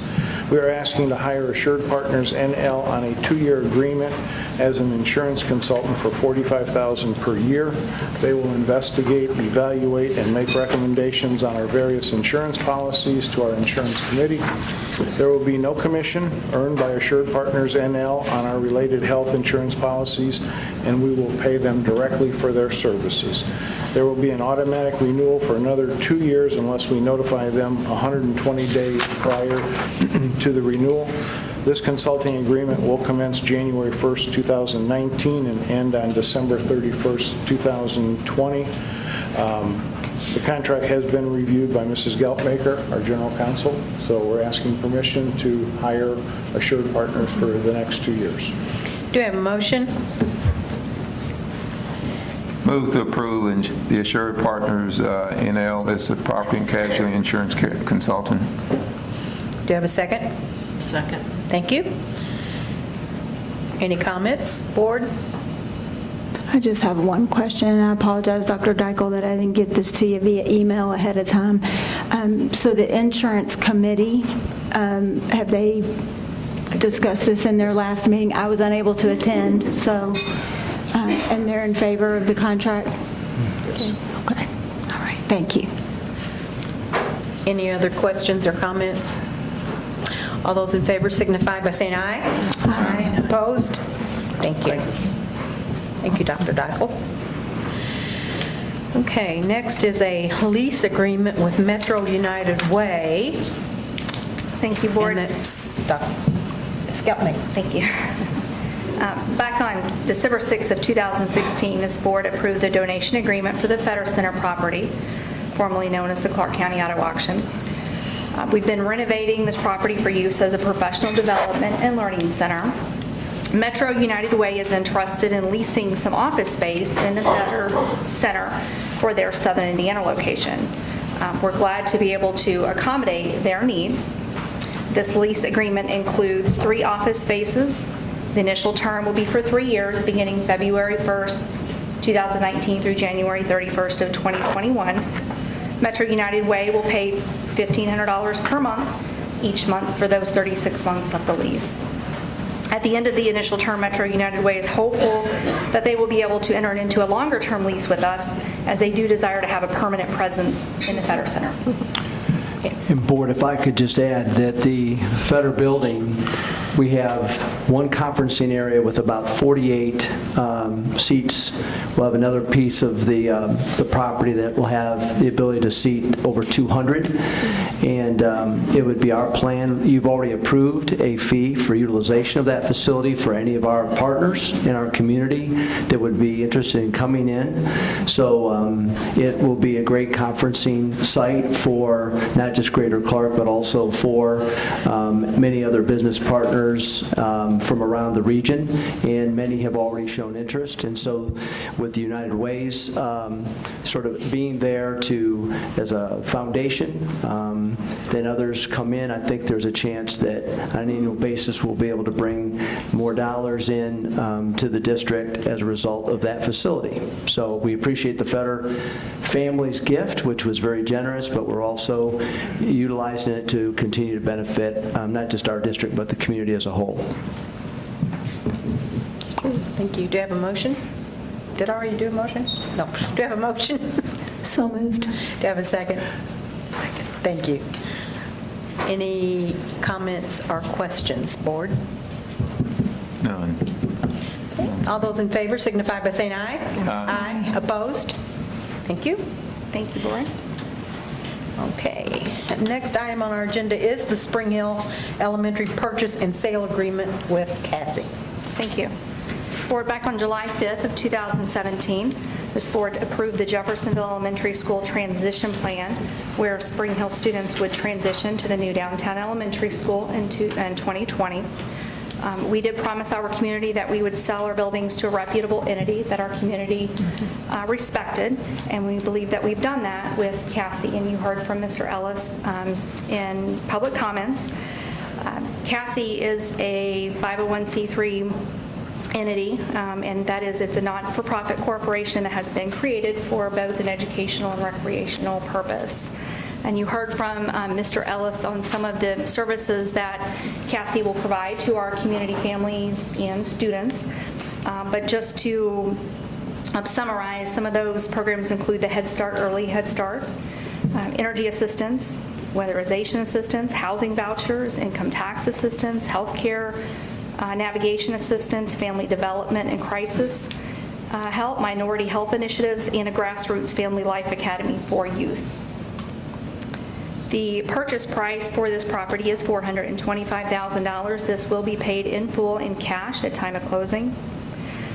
Profits from the sale will be placed into our construction account. This sale was negotiated as an as-is purchase. Therefore, some of the decrease in the purchase price or selling price compared to the appraised value takes into consideration that Cassie will be purchasing this property in its current condition at time of closing. Possession was agreed to take place after the Spring Hill Elementary students transition to the new downtown elementary school, but no later than July 1st of 2020. And we think this is ample time for the new downtown elementary to be constructed and allow for Spring Hill then to transition into that building. The agreement does provide that Cassie must operate as a not-for-profit corporation that will continue to provide educational and recreational services to our community. If Cassie does fail to devote the property in accordance with that intended use, the property will revert back to Greater Clark County Schools. This covenant and additional covenants will be recorded with the deed. Additionally, there is a covenant to prevent Cassie from selling or transferring the property before 10 years from the date of closing. Should Cassie no longer use the property within the first 10 years, again, the property reverts back to us at no additional cost. After the expiration of 10 years, Cassie may sell or transfer the property with the condition that the subsequent transfers would be limited to a governmental entity or another not-for-profit for educational and recreational use. A significant amount of time and effort has been spent over the last year working with Cassie and Cassie's legal representation. So I extend my thanks to Mr. Ellis and his team for working with us. This purchase agreement has been reviewed by Cassie, and as I said, the covenants will be recorded on the deed appropriately. We're asking the board to approve the purchase and sale agreement with Cassie for our Spring Hill property. Do I have a motion? So moved. Do I have a second? Second. Thank you. Questions, comments? Yes, I have a comment. On both of these facilities, in discussion with some of the homeowners, we need to take note that these places will be providing a service for this community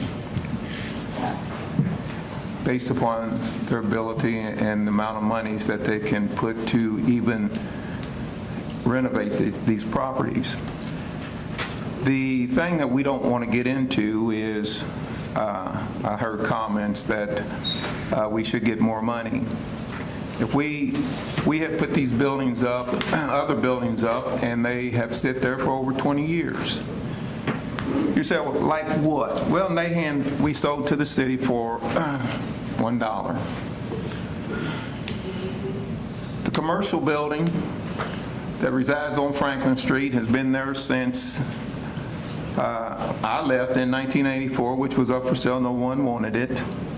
The Card and Porter site that the city and the courts were fighting over, turned out that they didn't want it because there was $1 million worth of roofing to be done. These buildings are not in tip-top shape, and there's some renovation that needs to take place. Property owners do not want those buildings boarded up. And I'll tell you right now, even with the field house in Franklin, that had to be done because they were vandalized. Now, it is our responsibility as a board to make sure that all community individuals are heard, not just a few that are disgruntled. Now, personally, I was at Card and Porter. It's a nice facility. I heard that Corps does not know what's under the drive. Well, I'll tell you what's under there. Dirt, rocks. I watched them tear that high school down. So if it supported the old Jeff High School, it will support another building. We need to come together as a community and do what's good for everyone. I'm voting to let Cassie take it and utilize that facility for kids. I will vote for Bethel to take it to make sure that there's no damage or disparity to that community. That's all I heard. Let someone buy it. Everything that someone wants to build. Someone mentioned about Ewing Lane. I'll tell you, I tried to buy that property over 10 years ago. I felt like it was too much. But when someone said they wanted to build, I can understand. I wouldn't want a facility across from elementary school either. So you have to come together and deal with that.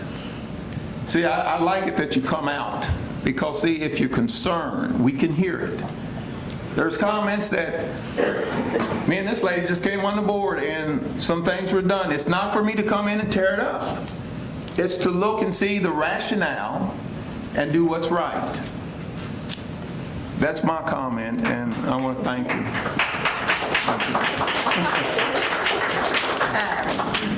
So I would like to see a contract with a contingency clause that says like what does happen if we go over July 1st. Just leaving it open. I would love to sell to Cassie, but that should be in the motion, that we add that in there. Oh yeah. Because and I'll use this percentage, folks, 98%, I'm not speculating on this, 98% of all schools built in this state are not done on time. If you go have a house built, it's not on time. So why should we expect a start date or an end date to be on time? So I think that's a good idea that we do that so that there's no haggling later about them moving into the facilities.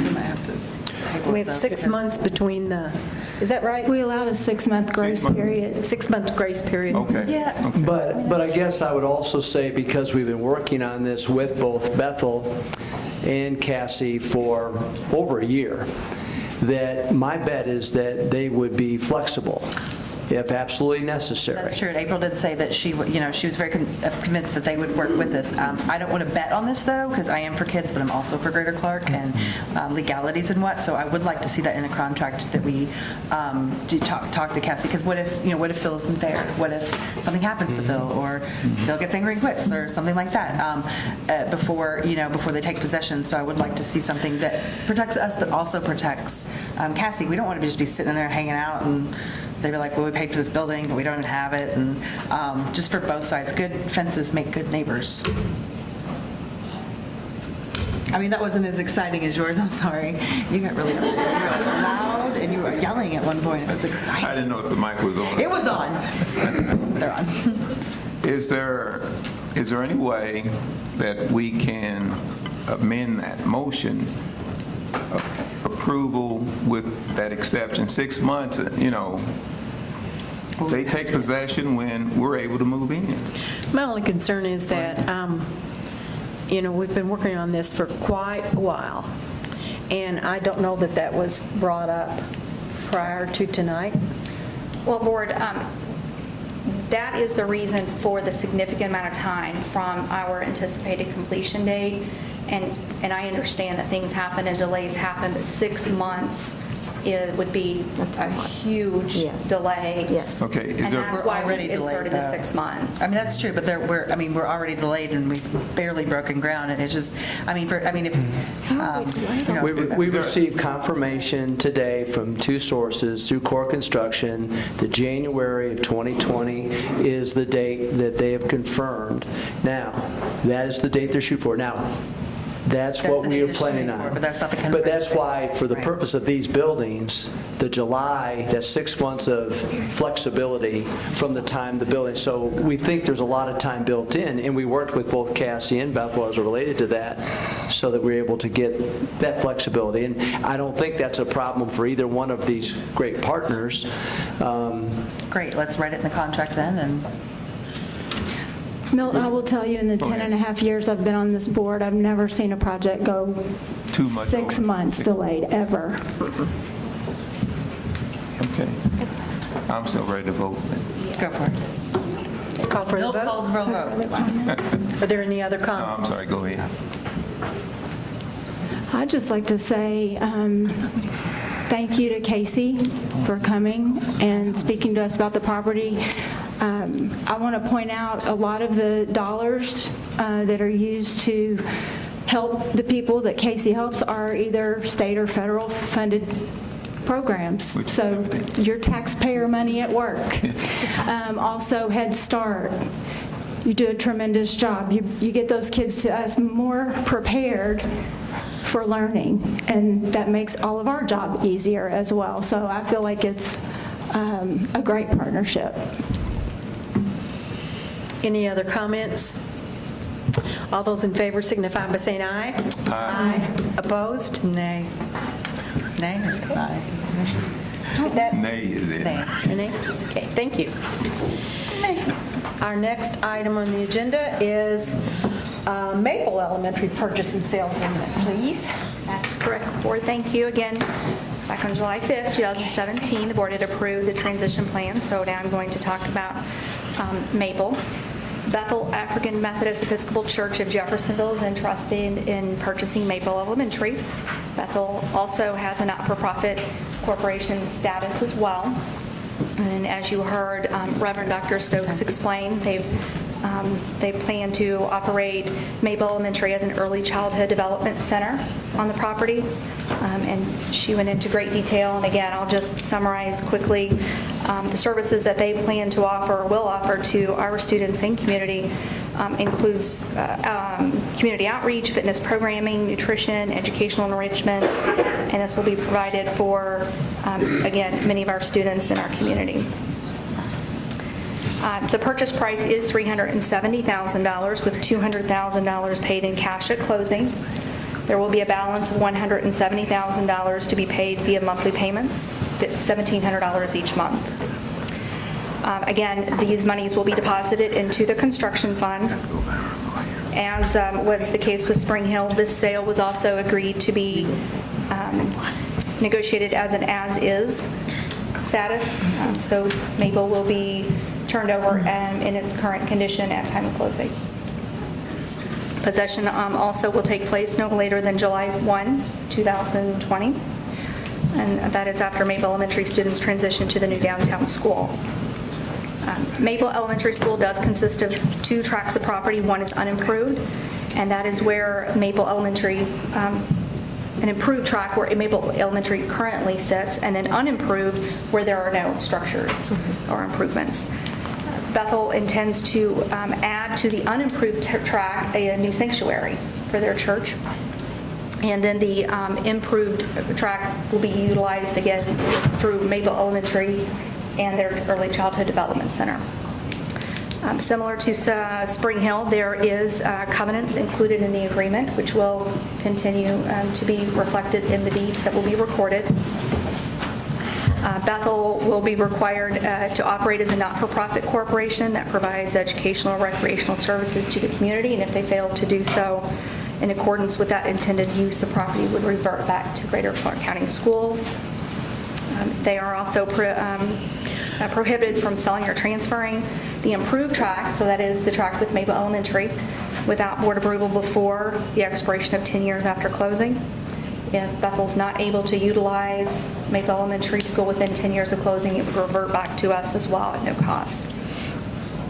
After the expiration of 10 years, Bethel may sell or transfer that improved tract, including Maple Elementary School, so long as the subsequent transfers are limited to a sale or transfer to a governmental entity, or again, a not-for-profit with the same conditions of being an educational and recreational purpose. Again, I commend Reverend Dr. Stokes for all of her hard work and her team as well. This is something that we've been in negotiations with for more than a year, so a tremendous amount of time and effort has been put into that. And the purchase agreement was also negotiated by Bethel's real estate attorney as well. Board, I think this purchase agreement, similar to Spring Hill, is in the best interest of Greater Clark and our community, families, and students. And I ask that you approve the purchase and sale agreement with Bethel for Maple Elementary property. Board, a couple things really quickly, too. And I know that there were some questions about the legalities. Just know that we've really done our due diligence relative to that fact. We understand the uniqueness of the circumstances, trying to make sure that we were finding great community partners for those buildings that the neighborhoods could be proud of. I feel we've accomplished that. I'm really proud of Ms. Geltmaker and her efforts to make sure that all aspects of the law were reviewed as it relates to this, as well as the legal teams from the other entities. So we're very confident, or else we would not have brought this to you tonight. That's not to say that other parties don't have it is America, and they have the opportunity to deal with that the way they may see fit, but we're very confident, or else we would not have brought that to you this evening. And the construction fund has also been referred to tonight a couple of times. The dollars from the sales of these buildings will be going right back into the downtown elementary building. That is what we want to make sure happens. So the dollars from the sale of the 2 buildings will go back into the construction fund, which will benefit the new downtown elementary. So just want to make sure that was made clear to you as well. Do you have a motion, please? Move to approve purchase and sale agreement with Bethel AME for Maple Elementary property. And I need a second. Second. Thank you. Comments or questions? I just have one. Now, that includes that whole block, right? Okay. I was looking on there. I was just trying to make sure. Okay. I am, of course, not against selling the schools, and certainly not against selling them to Bethel, but now that it has been brought up by some of the speakers, and I totally, I have trust in you, April. You have been always amazing, and you always have our back. It would make me feel better voting on it now that like the words unlawful and enforceable and things like that have been brought up to maybe have another look at it. And again, there's no there's no contingency clause for what happens if we continue to occupy it, or there's no provision for the default mortgages and stuff like that. I just want to make sure that Greater Clark is super protected. It would be worth taking another look at. Sure, and if I could, all the covenants, including the mortgage and the restrictions on use, intended use, and future transfers will be recorded on the deeds. So I'm not sure the timing, but when the Clark County Auto Auction Better Center was donated to us, there came some restrictions or covenants with that transfer, and those, if you recall, were recorded on the deed. So subsequent transfers those covenants would follow. So we'll be doing the same thing. To the amount that's being sold for, that does meet the guidelines, the state guidelines, minimums that we can. So there's no minimum. In fact, the code that I've provided the background information does allow, it's unique in that it allows a school corporation to sell or transfer property for no compensation or for a nominal fee, so long as it is to certain entities. And this particular statute that I've outlined is to a not-for-profit corporation that had been created for educational or recreational purposes. So not only are we selling these properties to an entity that meets that definition, we're also including that covenant or restriction that these entities continue to operate in that form. Okay, and the other part of that is that the reason we have that 10-year so that they couldn't buy it and then turn around and sell it to make a profit. Sure, Am I correct on absolutely. that? Not that we wouldn't have anything to worry about, but again, protecting our corporation. But I think people need to know that. Absolutely. That's So in there. the reasoning behind the 10-year provision is, again, as Dr. Clayton mentioned, so that Cassie or Bethel wouldn't turn around and sell it and have a windfall, because it is worth appraised more than the purchase price. But we're taking into consideration as is condition, and then also the entities that, in fact, don't necessarily have the full amount available. Thank you. Board, I also think it's important to note that from the time, it's been almost a year since we've had this discussion, and there's really been only one other entity that has shown interest at all, and that was a governmental entity that showed interest. So it's been out there, it's been in the news, and we promised that we would make sure we had a great partner that we could control, that would take on those buildings. And we've done that. And we've done that not for a dollar, we've done that for a value. It's 35% of appraised value. That's what we agreed on, because they're nonprofit, public entities for an educational purpose, and we wanted to show due respect to them, but yet also respect our taxpayers, because we wanted to make sure we did get dollars back that were fair and reasonable, that would go right back into the downtown elementary. So it may not be everything that everyone wants, but I think it's close. And I'm proud of this. I'm proud of what we've done with the downtown elementary, and I'm proud of what we've done with the sale of these properties to these entities. I feel we've delivered on our promise. Dr. Miller, if I could speak for just a second. No, you can't. Well, it's actually a compliment here on your work, actually. I mean, this one's somewhat positive. I'm sorry, but you really can't during this time. Okay. Thank you. I'm sorry. Do you want to talk about the charter waiver? Because I know that was a question that some people had.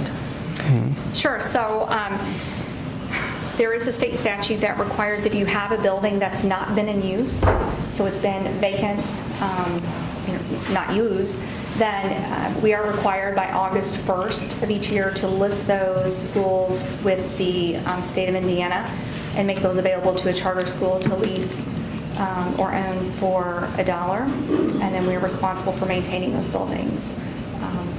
We're not required to list those because these buildings are not going to be sitting vacant. That is the purpose of us being proactive and finding significant entities that provide these services to our community. So we're working very hard to ensure these buildings, as Dr. Clayton described, would not be left sitting there vacant to be, become dilapidated and run down and an eyesore. Thank you, Ms. Geltmaker. Sure. I'm sorry I called you April. Ms. Geltmaker is what I should have said. I prefer April, thank you. Okay, good. April. I have a comment. This is my neighborhood. I live not far from Maple, and been there a long time and plan to stay there in downtown Jeff. And when we started talking about closing Maple, it was not easy conversations. I had several neighbors and parents who were not happy with me or where we were going. But I have to say that the one thing that they always followed up with, please don't close our school, but if you do, make sure we don't have in our community something that we don't want. Please don't do that, Teresa. And I listened very carefully to that. So when these two opportunities came along, I was 100% behind it because I know it's going to be good for our neighborhood. And we've heard tonight from people that we are doing something illegal or we're not doing something right for the taxpayer. I do not apologize. I'm happy that we're doing this for our community and our neighborhoods and our children. Any other comments? Go ahead. Ms. Kraft. If anybody else was there at the groundbreaking to see the children's faces and the shovels and how much fun they had in the dirt, it was a beautiful sight. It was worth everything we've tried to do. The fact that they were together, the two schools had representatives from, and they were all serious, very serious about breaking ground, and that's exciting for me. Well, thank you. Any other comments or questions? Thanks, that would be awesome. Okay, all those in favor signify by saying aye. Aye. Opposed? Nay. And I apologize, Ms. Garcia, that. No, you're fine. I just want everyone to understand, I was part of the facility package team. Yeah. And I spent a lot of time with the board members and Dr. Millen, and it was, I specifically asked. Excuse me. Yes, I'm sorry. I'm sorry. Thank you, though. Thank you very much. I appreciate it, but we only have time on the agenda for comments. I'm sorry. It's a difficult thing to do. SIG contract. The SIG contract. Let's see. Yes, you're going to talk to us about the SIG contract. Yes, Board. As a part of the School Improvement Grant Professional Development Services, the administration and SIG awarded schools included the following support in the approved grant application. We are asking for 2 days of the on-site professional development contract with Kathleen Wilson for Bridgepoint Elementary School and River Valley Middle School to support the development of conceptual math instructional units and sustain the Balanced Math Initiative. The professional development sessions will be similar to what has been provided for them in previous years by Kathleen Wilson. It is ongoing continued support as representative of Holton Mifflin Harcourt during the 17-18 school year. So at this time, I'm asking for your approval of the agreement with Kathleen Wilson's Consulting Group to provide professional development services for Bridgepoint and River Valley through their SIG grants that have been approved through the board and also the state. Move to approve the contract with Catherine Gwynn, a PhD. Thank you. Do you have a second? Second. Thank you. Comments, questions? believe there was a question earlier from one of the speakers that said something about we're spending this money on only 2 schools. Yes. It's a school improvement grant. Right. I just want you to explain why we're doing that. Yes, 2 things. First of all, they were talking to me also. In the first motion, Milt happened to say Carolyn Gwynn, and this one is for Kathleen Wilson. Oh. So we want to make sure. This one is who now? Kathleen Wilson. I'm looking at number 7, I'm sorry. Yeah, Dr. Kathleen Bartlett will be Wilson, up I'm in next there. with that one. Okay. Okay, and then, yes, absolutely. Our 3 schools that are school improvement grant schools, they have the opportunity to identify their areas of need, and then we write those grants in every year to be able to really pinpoint the areas that they need improvement, and this is one of those folks that come in. Our district coaches do attend the same trainings, and then once they hear the same exact instruction, are then able to stay and support boots on the ground with those schools as we are able to implement, and this is conceptual math. And these schools won these grants, right? They applied and got the SIG grant. They have the opportunity to apply for these. Yes. And I think we need to, you need to amend, does he need to amend the motion? Yeah. Please. Let me get back to it. Hold on just a second. I move to approve the SIG contract with Kathleen Wilson. And that's the one I'll second. Okay, we have it. All those in favor signify by saying aye. Aye. Opposed? Thank you. And now we're going to talk about the contract with Carolyn Gwynn. Earlier this fall, we submitted and were awarded the Early Literacy Grant from the Indiana Department of Education in the amount of $40,863.98. This grant was previously approved by the board. Within that grant, we provided for 9 days of on-site professional development for teachers and administrators from Dr. Gwynn. The training will provide learning opportunities responsive to district needs regarding organizing and managing the literacy block as it relates to guided reading. Training will include lesson demonstrations, instructional coaching, a train-the-trainer model, the facilitation of literacy-focused visionary planning, implementation, and reflection. The total cost of 9 days of service at $3,000 per day, which includes all her travel expenses, plane, car, food, hotel, planning and delivery of professional development. And it's a total of $27,000 paid for by the Early Literacy Intervention Grant. Motion, please. I move to approve the contract with Carolyn Gwynn, PhD. Do I have a second? Should I second that one? Yes. Everybody's been quiet tonight. I don't know why, but go ahead. And that was seconded by Ms. Smith. Okay. Any questions or discussion? I have just a couple questions. Who wrote the early literacy grant? I wrote the grant. And who wrote the SIG grant for Bridgepoint? The SIG grants were written 4 years ago by a team of teachers from that building, and those have continued. It's a 5-year grant, about $750,000, and each year they have to go through a pretty tedious reporting process, submit it, they come in for site visits, and then they go through a new budget every year, and teams of teachers do that. We actually have 3 currently in place within our district. So you do elementary, and I know that Dr. Pfeiffer runs the secondary. So who is ultimately responsible for the students at JDC? Is it whether the kids are small or big? No, it comes under secondary. That's JDC is funded in part by Title I funds. So that's where the majority of the funding comes from. In fact, it pays for the position at JDC is Title I funding, if I'm not mistaken, correctly? I think that's so.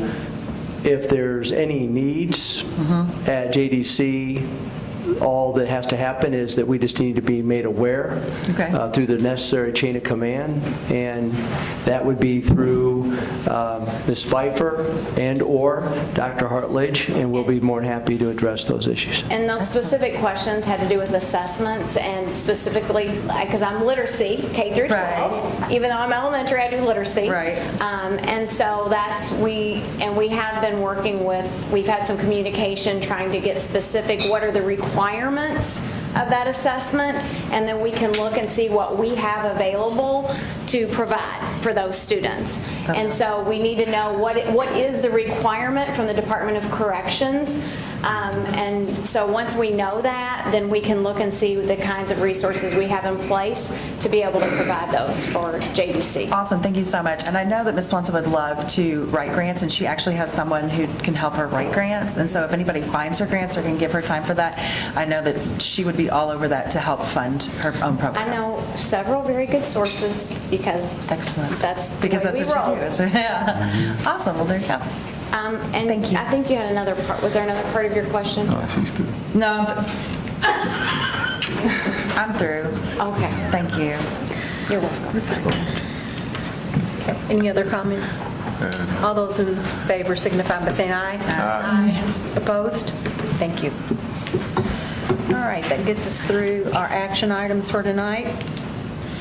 And we're down to public comments. Oh, board's requests. Do we have any requests from the board? I think I have a request. A request or I a think comment? I have a request. You're not sure? A comment is on something, a request is for Okay. him, Dr. Millen, to look at something right. Our students at Charlestown going to the UPS, do they provide the transportation from Charlestown, or is our bus taking them to Jeff and then they go to Louisville? If it's not, and I need for you to find out, because I know initially all kids were going to be transported over there, so. I'll double check this. Some students drive themselves if that's what their parents also want for them. Also, we have a bus that does leave from Jeff High where I think those students could drive from Jeff High down, or Charlestown High to Jeff High and jump on the shuttle that we take over there, but I'll verify. Okay, so that there's no misunderstanding and clarity, students from Charlestown should be provided a bus down to Jeff and not look at driving to Jeff to get there. So with special ed buses that could be at the high school to transport them down, they should be afforded the same as the Jeff kids. Okay, I'll be happy to look into the details. And even New of all that. Washington, I know we've got buses out there early that can make the transition. Okay. We've never kept any student from, whoever wanted to go to UPS, we've always found a way to make that happen, but I'll get the details for you. Would you please? Yep. Thank you. Okay, any other? I have just a quick request.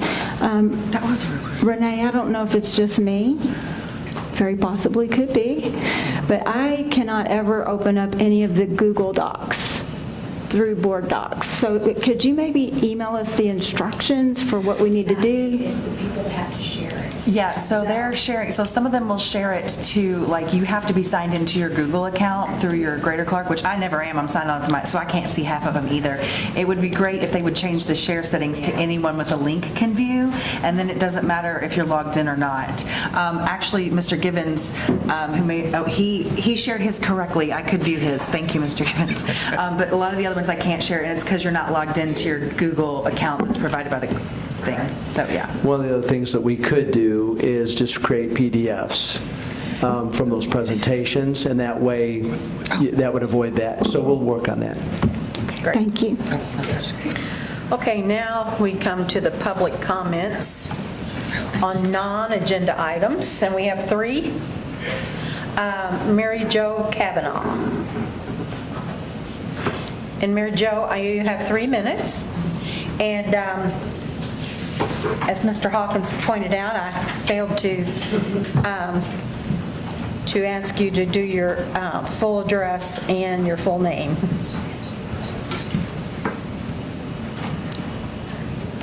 My name is Mary Jo Kavanaugh, and it's 932 East 7th Street in Jeff.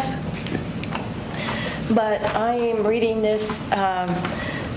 I'm reading this on behalf of an employee of GCCS who fears retaliation if he came up here and did this. So I'm sticking my chest out. With more than 20 years' experience working at GCCS schools, I feel confident saying that I understand its culture, people, and identity. And I can honestly say that the environment now is as toxic and destructive as I've ever seen it. To put the problem in the simplest terms, the interests of our students, parents, and employees continue to be sidelined in the way the district operates. GCCS is a fundamental part of our community, and it is too important to continue to operate this way. History and culture play a vital role in the GCCS success. It used to revolve around teamwork, hard work, integrity, honesty, and doing right by our teachers and students. The culture was what made GCCS great and allowed us to graduate countless students, current GCCS faculty and staff, your friends, neighbors, children, and grandchildren, perhaps even you, who have gone on to do great things for this community. It was never about money, fancy facilities, or the best and newest technology. It had something to do with pride and belief in the organization. We pay lip service to those words now, our administrators, politicians. When did we start to care more about how things looked than how they actually are? I look around today and see virtually no trace of what made GCCS great, and if you're honest, you see that too. How did we get here? GCCS leadership changed the way it defined leadership. Leadership used to be about ideas, setting an example, and doing the right thing. Today, if you attend enough luncheons, rub elbows with the right people, stick to the party line, market the GCCS brand, and bring money and prestige to GCCS, you too will be promoted to a position of influence. GCCS has become too much about the show and not enough about the substance. Teachers wade through this political muck daily, knowing that the only way to advance is to play the game, fearing retribution if they don't. Students sit in overcrowded, underfunded classes, lucky if they have a teacher, yet another sub if they don't. When the history books are written, they may I'm sorry, your time is up. Okay, thank you. You can finish that comment, and then please. We have all heard a quote that a person who feels appreciated will always do more than what is expected. I hope this can be a wake-up call. Stop helping Dr. Mellon dismantle us from the inside out. Thank you. Thank you.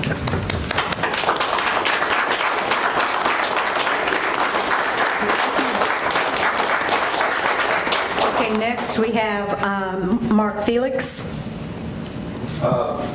I've decided I would like to yield my time to Ms. Kavanaugh, is that right? We can do that. I'm sorry, we can't do that. We can't do that. I'm sorry. You sign up for 3 minutes.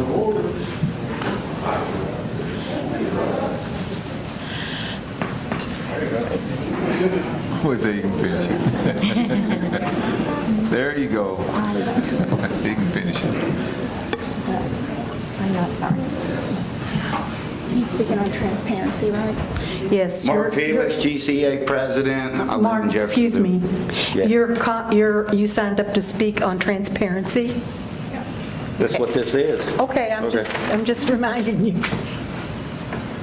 We've all heard the quote, "A person who feels appreciated will always do more than what is expected." Stop helping Dr. Mellon dismantle us from the inside out. Weed out morally bankrupt people who do not have our best interests at heart.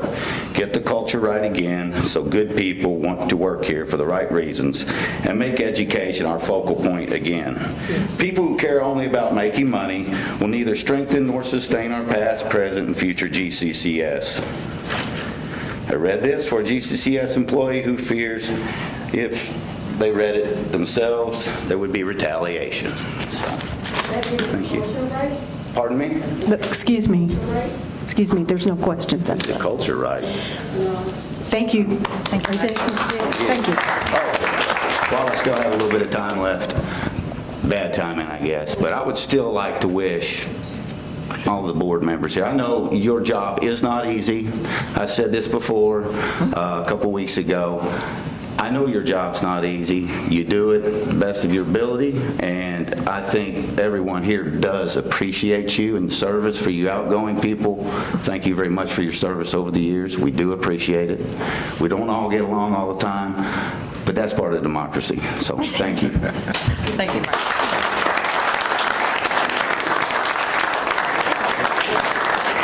Our last speaker is Janelle Fitzpatrick. And Janelle, I believe you'll be speaking on school climate. Yes, ma'am. My name's Janelle Fitzpatrick. I live at 2354 Wellington Green Drive in Clarksville. Everything we do in our schools should be for and about students, and we are data and research driven. So, happy teachers make happy students, okay, by Dr. Warrington Parker. And are happier students better performers? Posted on the Stanford University site, which uses psychology, education, and business references. So if happy teachers make happy students and happy students perform better, then that should be our goal. To create a climate where people are happy to be there each day, they do not fear retribution, they are not bullied, students recognize how teachers feel. Two good men and I decided to run for school board, and little did I know that if I won, my poor little flip phone would just be killed. The texts and calls often start at 7 a.m. and sometimes come in as late as midnight. People I've never spoken to, people I haven't spoken to in years, paraprofessionals, teachers, bus drivers, custodians, and yes, administrators. Saying things like, "Can you help me? Please help us. Can you help us? You don't understand what it's like." And because I was at JDC the last 7 years, I was out of the loop. I can't talk because I'm afraid for my job. I voted for you, but I was afraid to work at the polls. We are intimidated, we are manipulated, we are bullied. We watch people leave our system because they have had enough. When a grown man who has dealt with high school kids successfully for years looks at me and says, "It doesn't feel so hopeless now," it kind of does something to you. Happy teachers make happy students, and happy students perform better. We have asked the board at meetings and public hearings to make changes, and for the most part, the answer has been no. I do respect you, board members. Thank you for what you do. Dr. Mellon, I ask you, with all the integrity you possess and profess, make the right choice and give Greater Clark, give our community a chance to start healing. Thank you.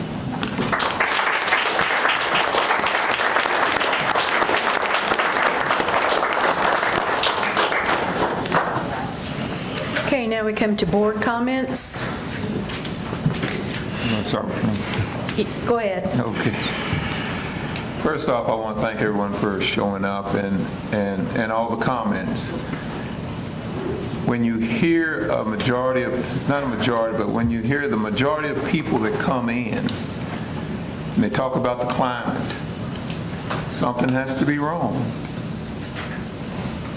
I don't get the phone calls, but let me take that back. I was stopped every place, but there was a certain division. But the thing of it is that I think we need to look into that. And I'm going to be talking to Dr. Mellon and some of the new board members to see what are the concerns that people don't feel comfortable working here. Come into the buildings. Now, see, so you said that, but if I walk into a building, I don't walk in as Mill Clayton. I'm a school board member, and people start getting, not attitudes, but they get a little worried. Why is he here? So my concern is to be able to let people feel comfortable in approaching me outside of a building so that we're on equal turf. I'm only a school board member the nights that we have board meetings. I'm just a regular Joe Doe, John Doe on the street, but I can hear concerns and I do pass them on. I just passed one on to Dr. Mellon tonight. What we need to do is to get those concerns and then try to decipher where's it coming from. You know, my concern is student progress.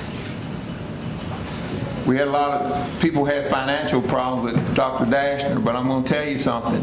He began to train principals, teachers, to identify students and their needs so that scores would go up.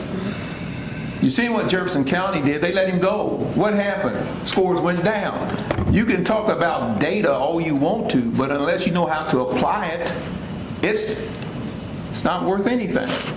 So I hope that we're using data training for our new principals, because I know where they were at. I'll guarantee you they weren't trained. So we need to focus on students. We need to find out from teachers what's going on so that we can make some changes. No one should be afraid to speak out. I'll be the first one, I'll tell you right now, I'll be the first one to put the blame wherever it's at. Any teacher that has a problem should be able to say, this is going on and it's not right. And I stand with that. I believe in a good environment and people will see you all the time and it's not an ugly situation. But until someone tells me, I don't know. So we need to get to the root. I think, you know, we used to do surveys. People don't like to, you know, are we honest with the surveys? So we need to find out what's going on. So Dr. Mellon, I think what we need to do is work out something where that teachers are not identified. I don't care if they're identified or not. I will not. Y'all have heard me before. When I feel like that something has not been done with the person, to constantly browbeat you about it. So I'm standing here right now that the new board members that are present, if there's things, we need to look at it. For the old board members, we need to look at it. We need to make sure that we have happy teachers. I'm not going to say every student's happy to be in school, but if you have a teacher that is doing what they're supposed to and with a lot of enthusiasm, it catches on to the kids.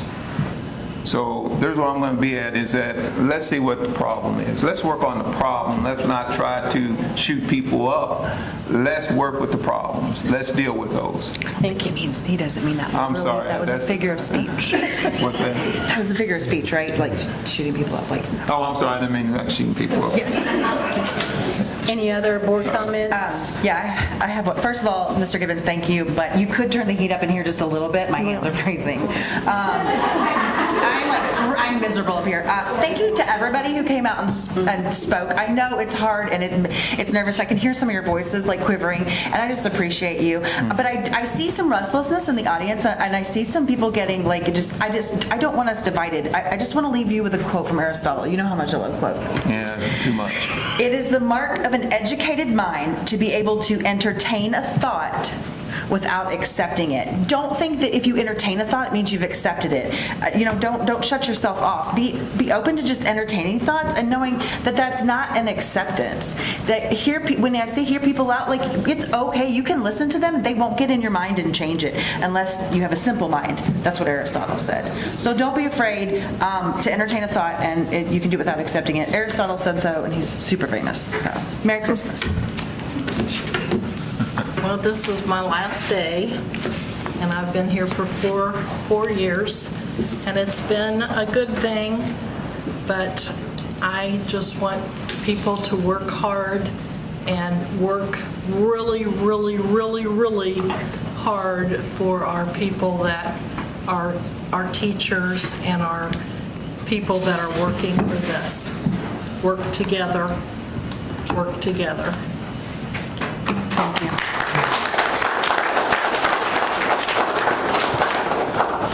Ms. Kraft, do you have any parting words? No, I'm just boring, as usual. Okay, we'll have a meeting with the other 3 school boards on Friday, and we will be discussing with our state legislators. And again, we will be pushing for a share of TIF money, which towns and cities have a huge amount coming in. We need to continue to try to express to those people on redevelopment commissions how important education is to redevelopment. It doesn't seem like it's that difficult, but they don't seem to be getting it. So we will say that again, very loudly, and the legislators will be at this meeting, so we will try to get that across. And the other thing I want to leave with you is, will you please do this? Because I'm not going to be here, so it's up to you to do this. We need mental health counselors in every building. Can we all say that?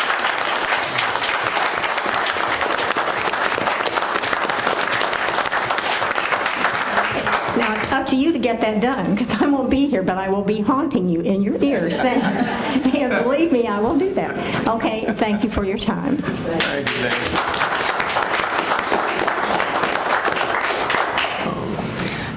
I just want to, first of all, thank you, Teresa, and thank you, Nancy, for your service. So, as a couple people acknowledge, this certainly is not an easy job. No. And you've done it with grace, and I thank you for your service. And I just want to piggyback a little bit off what Milt said. I don't know how many of you know, on the other side of our name tags, it says, "Does this decision help kids?"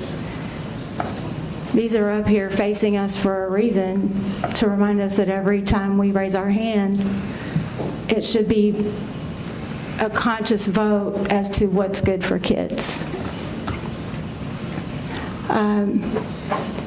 I also want to say my cell phone, I believe, my home phone, certainly my email address are all on the website. And so tonight we heard a lot of kind of generic concerns. But I'm with Milt, I'd really like to hear what the specific concerns are. It really upsets me that anyone would feel, from their perspective, that they could be punished for speaking. I've been on this board 10.5 years. When I first came on, there was a board member walking into buildings pointing their finger saying, "Fire him, fire her, fire her, fire him." I've worked very hard to overcome that culture. And so to hear that, that bothers me very much. And I would like to hear specific concerns so that, like Milt said, we can address them. We can get down to the root of the problem and work together, as Teresa said, to try to bring some resolve, because it's so important that we all work together for the betterment of our community. I'll stop there. Teresa, I've enjoyed being on the board with you for 4 years. And Ms. Kraft, I've enjoyed being on the board with you for 6 years. These are 2 outstanding ladies, and they care very deeply about our school corporation. But they've decided they've had enough. And some of us understand that. Mark Pavey is also leaving the board. He's not here tonight. He had a commitment with his family. Because of a very tragic thing that happened within his family, and we're all concerned about him, and he has our prayers. Again, I would like to thank everybody for coming and speaking. We had 13 speakers tonight, and not all of them were positive, and just like Ms. Gilkey said, sitting up here and hearing that, it's very unsettling, and we as board members, we would like to know how we can fix this issue. So again, my phone number is in the book, Teresa Perkins. It's also, my cell phone number's on my card, it's on the website, and I've got a email address. You can contact me at any time. and I will get back with you. So, Merry Christmas, and I hope you have a great holiday. Is that bad to say, Merry Christmas? Okay, all right. I'm going to say it anyway. Merry Christmas. Dr. Mellon. Yeah, I really debated whether I was going to say anything, but I feel I need to. I'm bolstered every day in the role that I play as a superintendent. I dedicate 24/7, 365 to the job. I sacrifice my family and my children because that's a choice that I made. And I do it every day because I care about our kids. Everything I do every day is for the betterment of our children. Sometimes to the inconvenience of some adults. But we want our students to be successful. We want our community to be prosperous. We want to be able to make sure that people can be proud to be part of this community. That's what I do every day. And I will tell you, I'm bolstered every day because I'm in buildings almost every day. And I'm speaking to our teachers, and I'm speaking to our administrators, and I'm speaking to students. And I have students all over this district that come up and call me by name, because I've been in buildings for 6.5 years. So people can question a lot of things. I am not a perfect individual, but you will never be able to question my work ethic. I work hard, I care, I do everything in my power to better our students, to better our staff, and to better our community. I get up every day, and that's the only reason I do what I do. So I understand and respect everyone's opinion, and that's what makes this country great. But I'm also not going to just sit here and not make a statement that defends where my heart is as it relates to our students, our staff, and our community. And I know over the past several weeks, I've had a lot of phone calls from a lot of different sources all over Greater Clark County schools that are extremely positive about what we're doing. And so I will take that from tonight. I am always welcome to listen to anyone's concerns. I have in fact said to everybody, if I will not tolerate retaliation, I will not tolerate it. If anyone retaliates, they will pay a price. I've said that from the time I've come in. And I have disciplined people if I've ever felt they have retaliated. So those of you who, if you truly get to know who I am and what I am and how I operate, you would see that to be true. So I respect people's opinion, but I also value very much what I try to bring to the table every day. So thank you.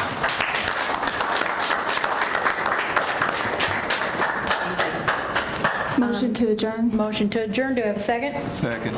All those in favor signify by saying aye. Aye. All right. Meeting's adjourned.